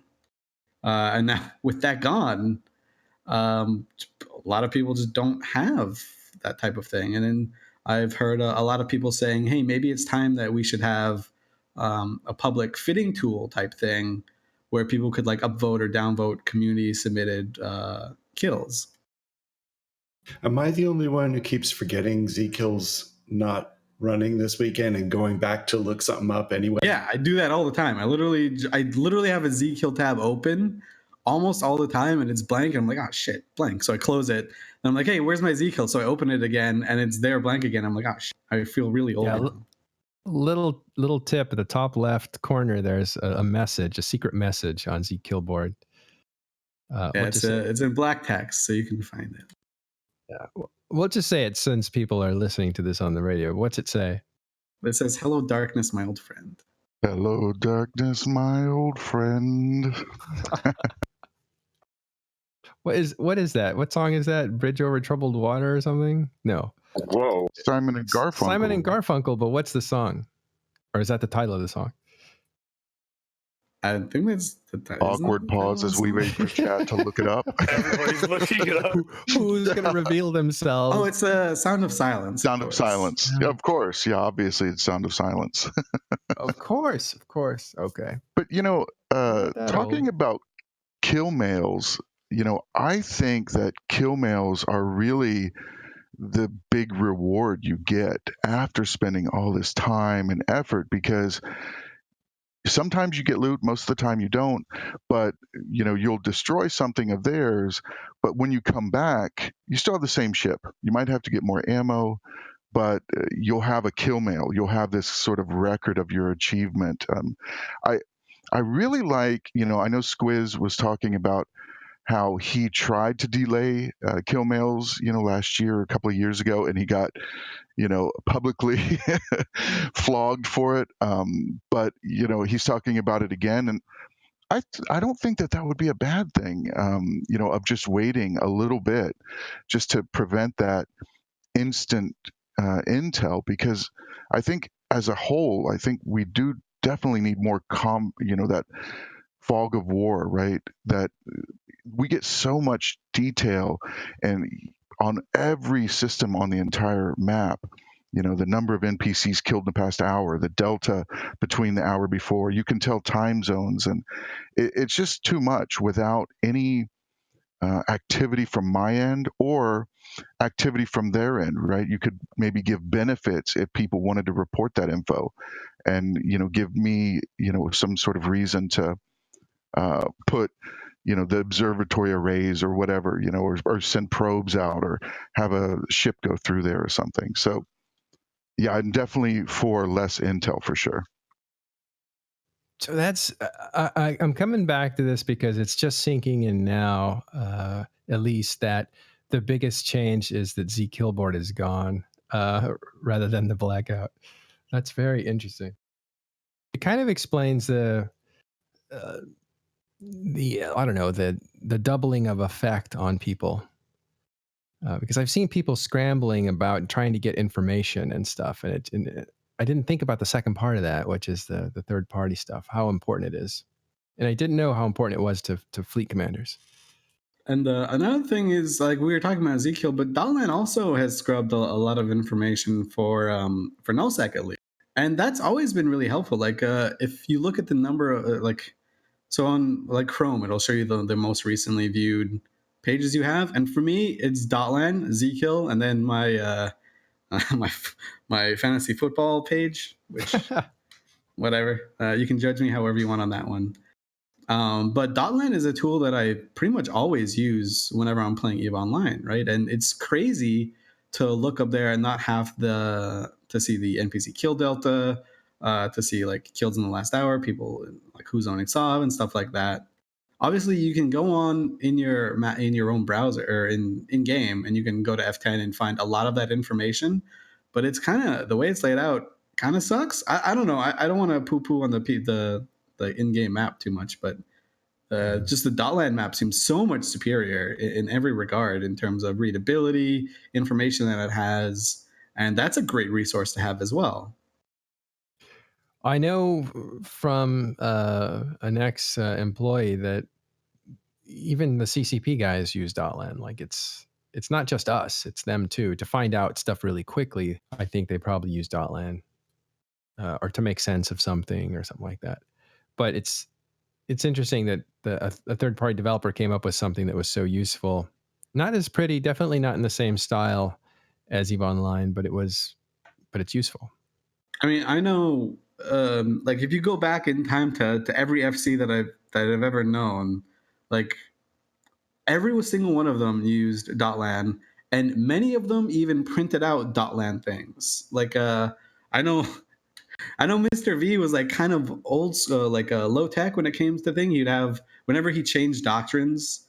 Like there was a time when the Imperial or the CFC at the time they swapped over to Maelstroms, and he wasn't exactly sure what the ranges were for every ammo type. So he'd have a post-it note on his monitor to say phase plasma goes this far, fusion goes this far, blah blah blah, and EMP goes this far. And he'd also have like a printout of like a .lan map to say, oh, like this is before he like was really familiar with the region. Like if he was deployed or something with his little SIG, he'd be like, okay, so these are the areas we want to go.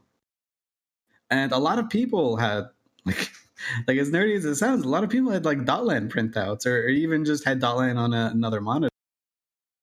Yeah, I have .lan printouts still. I don't use them much, but I still have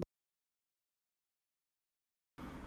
Hats off to Daniel Wallery for building a great tool in .lan. These developers.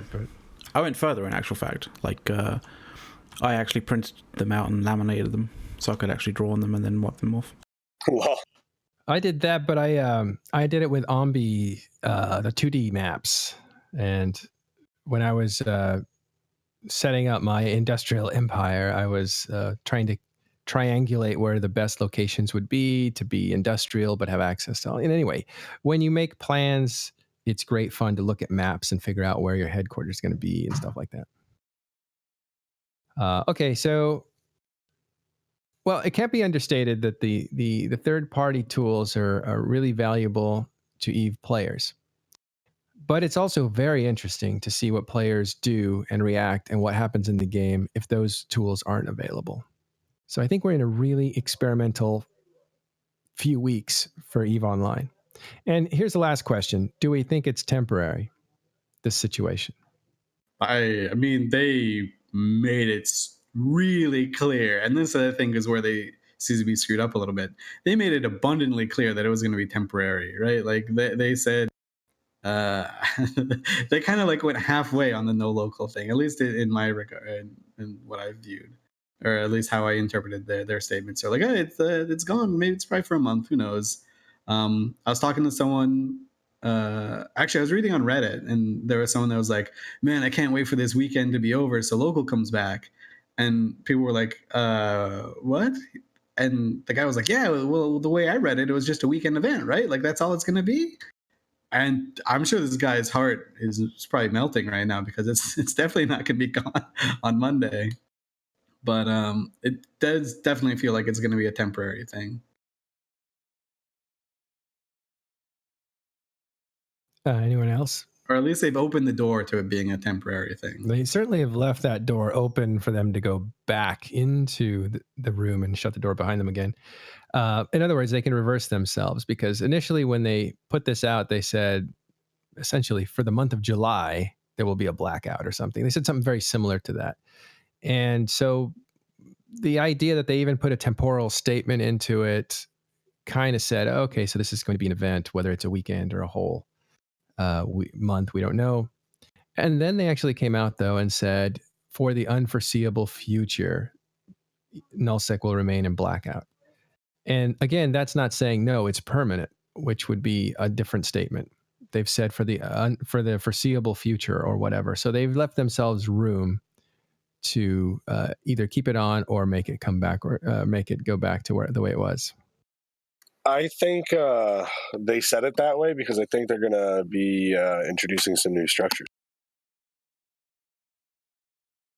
Yeah. I'm personally thinking.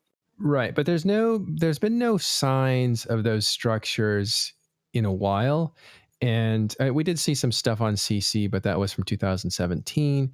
But the information on structures hasn't been built up yet, so I doubt they would just all of a sudden release an actual feature, because I don't think these are features. It's also important to notice that, I mean, we just kind of have to take the meta look at this, or just a step back. And probably Carneros can weigh in on this a lot better than I can. But somewhere in Iceland, it does feel like the company's like at 3/4 strength at least, or at most, because everyone kind of in Iceland takes vacation in the summer. Am I like blowing that out of proportion a little bit too much, or? When I worked there, it definitely felt like all the Icelanders were on holiday in July, and all the foreigners were keeping the shop running, so to speak. That's what it felt like. So maybe that's changed a little bit, but I wouldn't be expecting like huge sweeping changes coming in July and August. Right. Okay, so I think that we are going to have to see what happens, and we'll be back in a week, or actually this Thursday, we'll talk about it some more. So last Thursday, they talked about Blackout and Winter Coalition and how things are being affected down there. And we will probably talk about Blackout for the foreseeable future. How about that? For the month of July. I'll be excited. I'll be excited to see what the lasting implications are of Blackout. Like, because it's been such a short time. Like, my suspicions are that small gang is going to go up a lot, and then big fleet fights are going to kind of take a bit of a backseat. But I don't know. That's literally just a guess. Like, maybe the opposite happens. Who knows? So it'll be nice with more time under our belt. I think it's going to be something that's going to be increasingly interesting, no matter what happens. What do you guys think the lasting effects are going to be? Anyone else besides Elise? I think there's going to be less income coming in. I think it's going to be less production, less free flow. That the standard of living, you could even say, of the average player, in Null Sec will go down a little bit.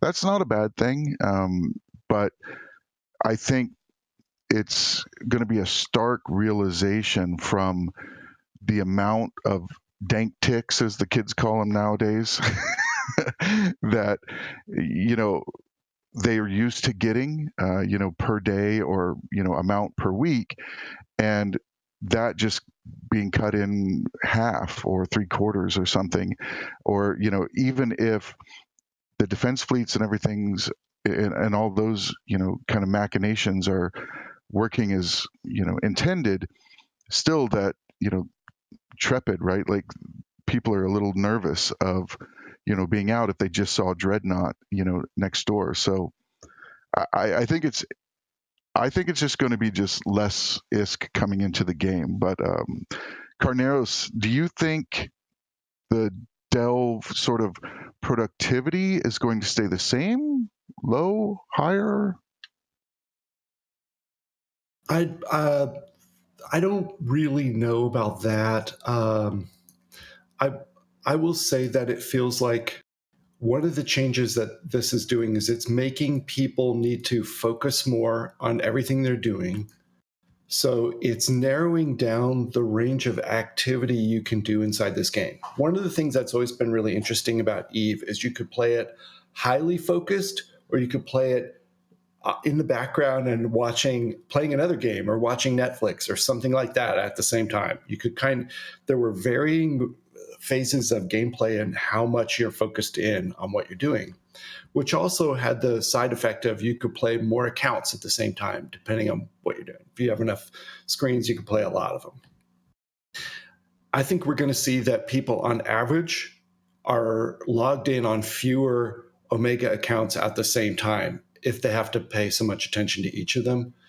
So that's going to affect the bottom line. It's going to affect Plex prices in Jita because there'll be less demand for people to Plex all these other alts. I think it'll have knock-on effects. Not all of them are going to be good for business, but I can't always put on a businessman's hat. I'm super excited for like the next MER, right? Like, I think Goons and the Imperium in general are just gonna like blow their previous records out of the water and just have these massive freaking numbers, just to kind of say, hey, you, John Q. Puppy, can join us and also have this terms of and this amount of economic might. And they can also use that as a tool to say, hey, high sec, when we embargo you, this is what we're talking about. We're now bigger than Jita, blah, blah, blah, blah, blah. I think that's going to be the angle they go for. I think, goons are really well situated to becoming really, really the place to go where if you want to be a miner or something, or if you want to interact with the environment in a non-PvP way, then it's probably going to be one of the safest places. I also think PanFam kind of, obviously super biased, so people shouldn't be surprised that I'm biased. I think PanFam are like the huge winners here because they now live in an area of space. They got to move while local was blacked out, and they got to drop keep stars with local blackout. I'm sure that was fun for a lot of people. Oh, it was amazing. Wait, what? Could you? I'm sorry. How many? And let me just write this down really quick. The amount of keep stars that have been dropped in Malpace is shocking. Anyways, so as people know, PanFam has moved to Malpace, and they have a central staging.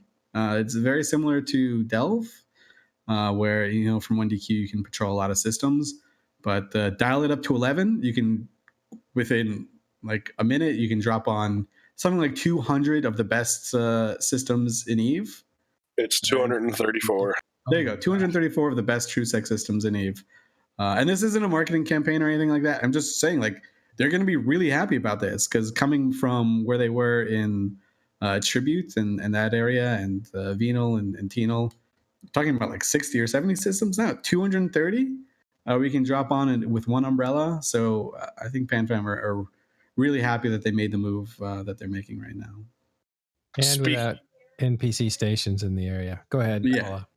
Absolutely. And speaking as a PanFam member and a bot member, we've actually loved this. And even with the blackout up, like, okay, I didn't have all my oracles out yesterday, but I was sitting there with in the standing fleet, and DJ's like, just get tackled, I'm bored. It's fine. Don't worry about it. And it's like, if you get tackled, we're good. Whose master plan was it to move to Malpace? I mean, who needs to point fingers, right? Right. I will say it's something that has been talked about as an idea for years, and I know Gobbins has been like really big into it, and other people have also been really big into it. But it seemed like way too much effort. But now that we lost all our shit, fine, it's super easy. Thanks goons for destroying literally everything we had. Your house burnt down. It's a good time to move. Our house burned down, and all of our assets got centrally located to one spot, which is an odd mechanic to be excited about. But yeah, it's a good time to move to a different neighborhood. Yeah, it's a perfect time to move, and yeah, so that entire idea. I mean, sure, PanFam are 2 years behind Fortress Delve, right, in terms of the meta that the game's like established. How are you guys going to catch up? How are we going to catch up since I'm an NC? I don't think there's any catching up. Like, there's just no catching up to be thing. But I mean, another cool knockoff effect is when you're in bridge range of 200 and something systems, that also gives you a lot of opportunities for wormholes for roaming, which is something that I know a lot of these groups like PL and NC or something that they really like. And it was kind of hard to get accustomed to having space when you're so accustomed to also being a roaming nomadic alliance. So having 200 and something systems to probe where you can instantly go anywhere in the universe is a good thing, right? So I think it's going to play into their playstyle really well. So explain that a little bit. That means that you find a wormhole in one of those 200 systems, then you can just Titan bridge your fleet to that wormhole, and boom, you're on your way. Yeah, exactly.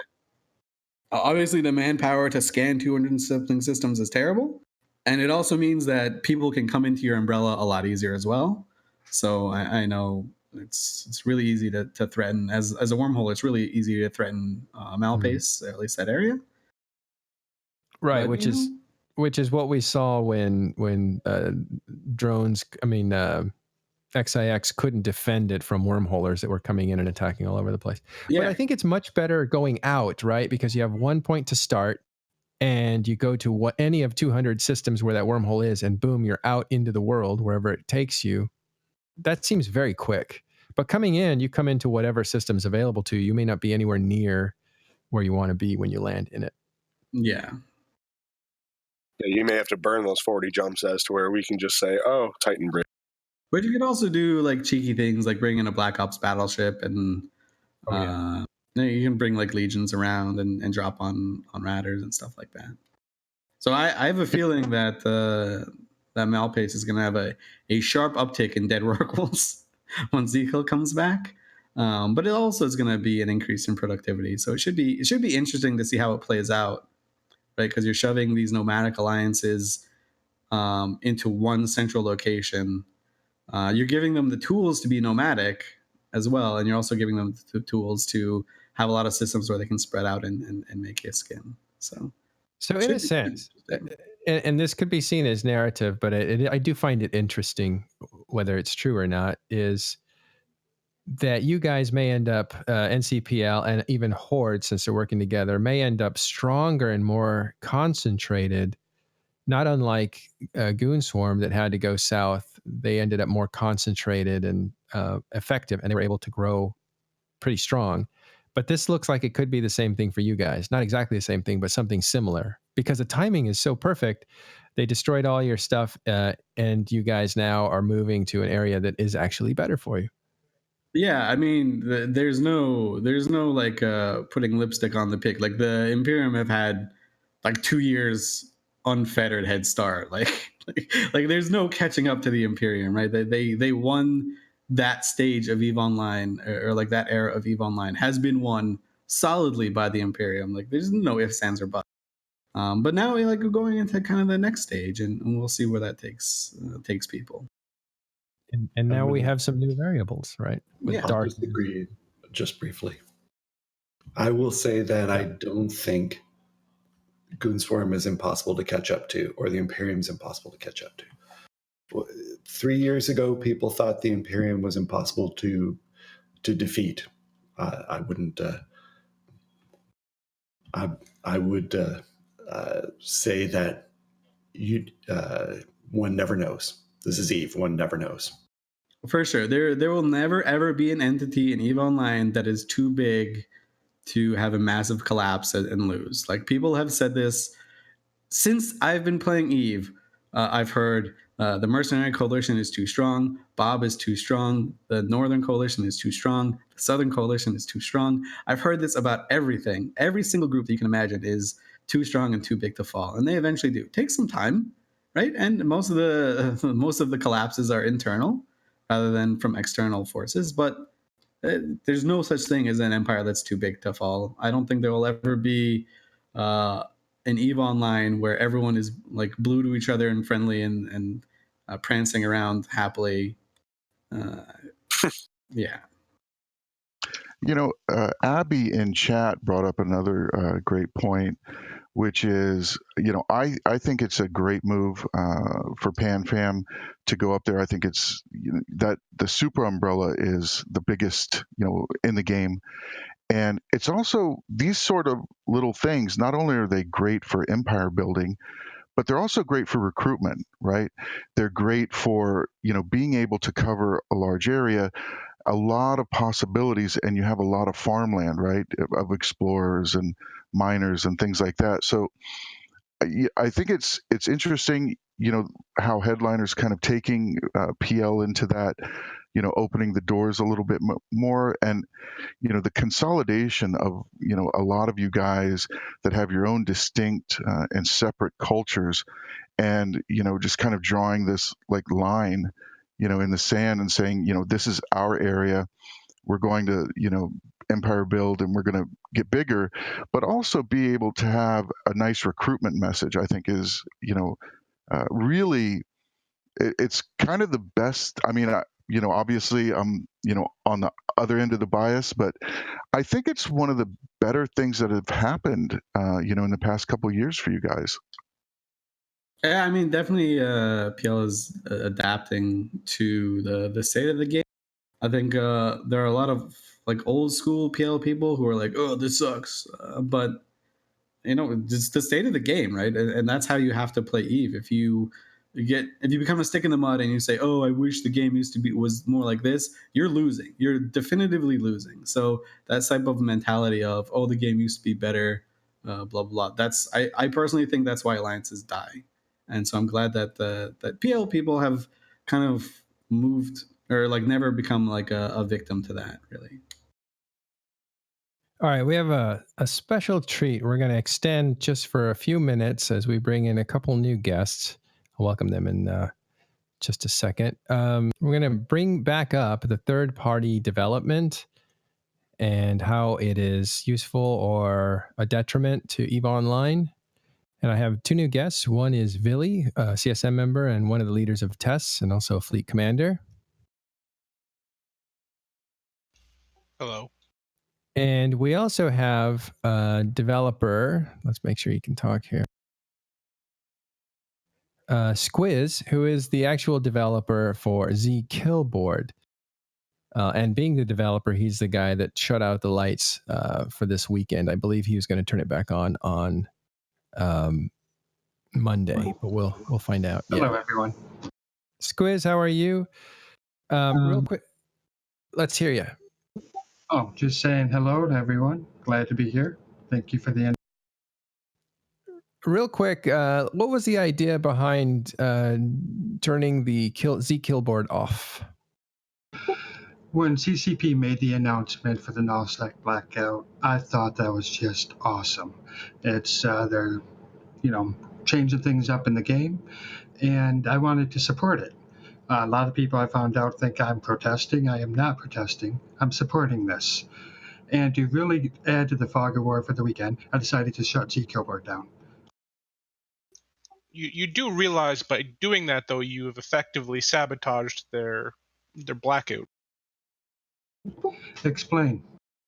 So when a company tries to make changes in a positive way, like the blackout, generally they want to make those, especially if those changes have the possibility of being controversial. They do not want to just, jump 20 years in the future. They want to take, manageable leaps. So we're going to announce a temporary blackout now. Maybe there will be more, maybe there will be less. Like, they want to get data they can work with, I would assume. So when you kill zKill and .lang gets killed at the same time, all of a sudden all this data becomes worthless. All the value in doing the event becomes worthless because you've got these major other factors that all of a sudden are detracting from what they were trying to do. You have a good point, and what you're talking about is A/B testing. And I take it to the opposite. This is actually the extreme A/B testing. They're cutting out all the intel within the game for nullsec, and all the third-party tools did the same thing. So now we're really seeing what could happen without all of this intel. Right, but doesn't that exactly kind of make the point? So let me give you the example. Let's say we lose 30% of players during this blackout, and you are due to 10% of it because people aren't getting any kill mails. They lose that extra incentive. It's that much more difficult, and it's just too much. And because of that, no more blackouts happen. Well, yeah, that'd be interesting if zKillboard was to stay down for the duration of the blackout. It's coming back up at downtime Monday morning. Okay, so let's establish that it is coming back Monday morning at 1100 UTC. And I like that you made the distinction. It's not a protest. This is something in solidarity with and excited about the changes CCP made. Yes, I'm very much in support. And when it comes back up, will it be functioning like it was before, or will it be in a different mode? It will be functioning exactly as it was before. As I posted on Reddit the other day about delaying kill mails. I'm not implementing that yet. That was just to get everyone's opinion on it. Personally, I love it. I love not being able to see anything because that just means to me that we again truly are in this blackout, and that I don't know that there's a fleet 5 jumps away from me that just killed me. That was the whole point of it. zKill, one of the side intentions, unintended consequences of it, was to provide such excellent intelligence on what's happening anywhere within the game. And with CCP blacking out nullsec, I wanted to provide for that.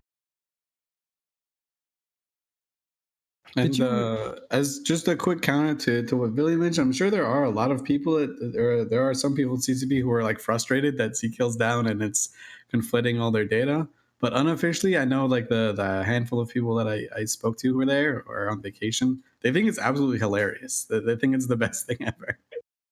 That the players are kind of going along with the black, because their view is not that the players are messing with our data. It's the players are going along with our little theme. Maybe if the zKill was down for a month, they would probably have a different opinion. But having it down for the weekend, they think it's hilarious, at least unofficially. Well, a few days ago when I made the decision, I did give CCP Falcon a heads up on Discord, just saying, "Hey, I'm going to take down zKillboard for the weekend." And if they had any problem with it, if he said that wasn't a good idea, I wouldn't have done it. Yeah, and did you talk with Dotlan, another very well used tool for EVE Online at all? Was it a coordinated effort? I sent Mallory, that's the guy who runs Dotlan, a message a few days ago saying, "Hey, I'm going to do this. It'd be pretty cool if you blacked out parts of Dotlan as well."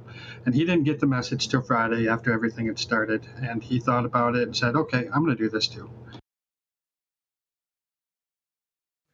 Well, cool. Now, you took a big risk doing this because I think Vily talks about the counterpoints to what your intentions were. You also had on the meta show, I think you could tell it was a little bit disturbing to boat. So you took a big risk by doing this. And now they're saying, well, what this means is we have to be less reliant on your tool and build our own tools. And I'm fine with that. Believe it or not, I want more killboards out there. There needs to be more than one central location for all of this. And several years ago, I opened up the API on zKillboard to everyone. Anyone can get any Killmail that zKill has ever collected. And that's something that Battle Clinic did not do back in the day, which really annoyed me back then.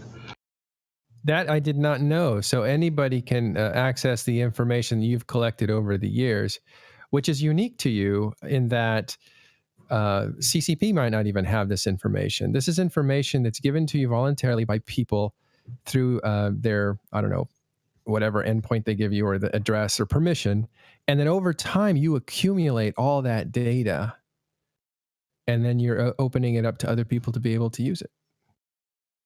Correct. Right now, zKill has 54.1 million Killmails, which is 69.7% of all Killmails since the system went live in 2008. That's Jesus. a significant portion. Sorry, I didn't mean to cut you off. I was just saying Jesus. Yeah, I agree with you. That's a lot of Killmails. And the biggest obstacle to getting into a Killboard is getting that base of Killmails. And being, EveKill went under, Battle Clinic went under, and I turned into the only guy. And, I believe in the bus factor. There should never be just one person doing something. So I opened up the API so anyone can do it. And I also have other tools, RadisQ, that allows anyone to get the same Killmails as they're happening when zKill gets them. This way, somebody else can make their tool. They don't even have to have APIs on their Killboard. They can just feed off of zKill. And I'm okay with that. That's very encouraging. Didn't know that was possible. So somebody could build a kill board, and they could actually get historic data from you, even if they connected to CCP themselves or input the new data themselves. So they wouldn't rely on you going forward, but they could rely on you for all the historical data. Exactly. Yeah, that's fantastic. I think ethically that's a really good decision on your part. I think it shows like your true motivations and stuff. It's great. I've always been all about being open with everything happening on the Killboard. That's why I'll make these Reddit posts, even when people don't like what I have to say. I try to be open, let everyone know my thought process, and I really do try to take in the community's feedback, even when it's, cancer. All right. Moving forward, though, you said something on Reddit or to the public, and you were saying like, what about an idea of having delayed Killmails? So tell me about your thought process there. What are you thinking? The website has turned into an excellent intelligence tool, and it's become almost too good, and it has affected the game. So what And I would love to see CCP implement this themselves and just delay the Killmails an hour for starters. 3 or 4 hours would be best. If they can do it on their end, then it affects everyone. But if I do it on zKill, yeah, some competitor might come along and try to, do better than me. That's fine. I want someone to do that. But this way, it adds to the fog of war of the game. And there's about a 70-30, 70% in favor, 30% against. That's kind of a feel for the opinion of this. And what's your guys' thoughts on delaying Killmails? Anyone in here? I mean, I think that's what everyone's that's where the talking point is moved more than delayed local, at least for the circles that I'm in. Like that's what they're talking about. I think my personal take is that alliances would make their own kill boards, which obviously I'm sure you're fine with. But they would use that as their own intel tools because that's something that alliances used to do back in the day. They used to all have their own things, and they all have. At least I know the Goon one, the Bob one, and the PL one all had a delay for seeing what system the activity was in, unless you were part of that alliance. So you can see the kill necessarily, but you couldn't tell where it was, which is what the most important information was. So that's probably what happened. I don't know. I could implement something like that on zKill. However, I do include a link to every Killmail on the ESI servers that CCP has. Somebody can just go there and fetch that information themselves. So this is why I think the change really needs to come from CCP. Yeah, exactly. Because if CCP delays the ESI by an hour, then who cares what zKill does, right? Like, there's no making another zKill 2 to circumvent. It's like unilateral disarmament, right? Yeah. Increases the fog of war, which Eve needs more of. I see that's one of the things that I think people misunderstand about Eve fundamentally is that the level of fog of war that people actually want and the level of fog of war that people think they want, as well as the fact that Killmails represent arguably the most important form of gratification for PvP that there is. And in Eve as a game, there is extremely little gratification for your effort. Most games, you perform an activity, you get a reward. You perform an activity, you get a reward, because they understand that the chain that creates in people's minds, and it's part of what keeps people playing. If you remove the instant gratification of getting a kill mail for doing something, you are going to really affect a component of the mentality around PvP. And you can make the argument that that's good, and you can make the argument that that's bad. But I think what you would see is that would very quickly have serious consequences for the way in which the game is played. And as far as like the fog of war argument, I think you will find, much as I made the argument when they changed faxes, that if you remove the safety elements that you see in the game, the intelligence to a degree, you will see less conflict overall. I made the argument when they changed fax reps that you will see almost no super cap battles after that point, and I have been correct. And my assumption is that if you remove more and more and more intels, it becomes more and more difficult for people to pony up and have these large battles that really sell the game. All right, that's cool. We're going to continue this conversation right after the show in public. So if you're around and watching this live, jump into our public voice, and you'll have Vily and Squizz and Apollo and also the TIS crew hanging out in there. And we'll make sure to moderate so that the people like Squizz get a chance to answer questions or talk, if that's okay with him. Let's move on to last thoughts, because this has, again, been one of the biggest changes in EVE Online to happen, both in the game and outside the game, in a while. So let's go with Carneros. Sorry to put you on the spot, but I hope that CCP will separate as much of share some of the data with us and separate as much the different changes so that they can get a pure read of the situation and be as data driven as they can be. That's all I got. Elise.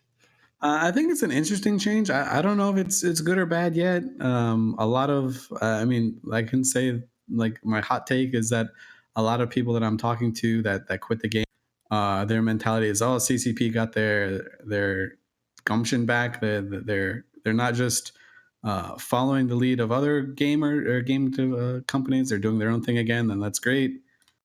I don't know if that's the case or not, but I mean, we'll see. I'm excited by the change.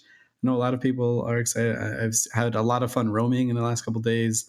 Had a lot of fun flying a Lachesis with a saber that cloaks and killing the low-hanging fruit when I'm not like trying to do anything major. So I mean, who knows what'll happen. And Ron. I think that the first few days of this have been a lot of fun, a lot of activity, a lot of roaming. I don't know how sustainable that is, and I don't know, what change that'll make to people's wallets. I think the kind of jury is still out on that. But if this were a temporary thing and it happens once a month or something, or if it's a permanent thing, I think that all in all, Null Sec will adjust to whatever you throw at it. Just a quick thing. Like, what if it turns into a thing like, yo, if you don't kill these drifter invasions, then you lose local? Like, what if that becomes the dynamic? Like, if you don't already, like, if you just ignore these drifter invasions, then you lose local. So okay, Elise, that's your incentive. How many of these drifter invasions have you actually dealt with? One. Yeah, okay. Don't you do that, okay? I'm just saying, like, what if that's what their thing is? Like, what if that's how they regulate this mechanic? Yeah, listen. When you're the one going to deal with 10 or 20 of these, you can tell me how that they should be linked to local. Okay? No, I don't. I'm never gonna do it. Don't worry. So I'll leave that to you. But I have a feeling like CCP also haven't done it. So in terms of having a thought, like that's probably pretty close to what they're thinking, right? All right. Thanks everybody for showing up. We are going to raid Pando directly. If you want to hang out with these guys that have been on the show, we're going to jump into public on TIS Discord. You can find it through talkinginstations.com. Join us on Discord. I want to thank everybody, and especially Squizz and Vily for jumping in at the last second and be able to give us more insight on the third-party tools and how important they are to EVE Online. I also want to thank Apollo for coming in and telling us what it's like on the renter side of things. And finally, I want to make sure that you guys are all clear that on the 28th of this month, July 28th, that's 2 weeks from today, we're going to have Hilmar on to talk about all of this and more. So from Talking in Stations, I want to say thanks for showing up. We'll see you next time.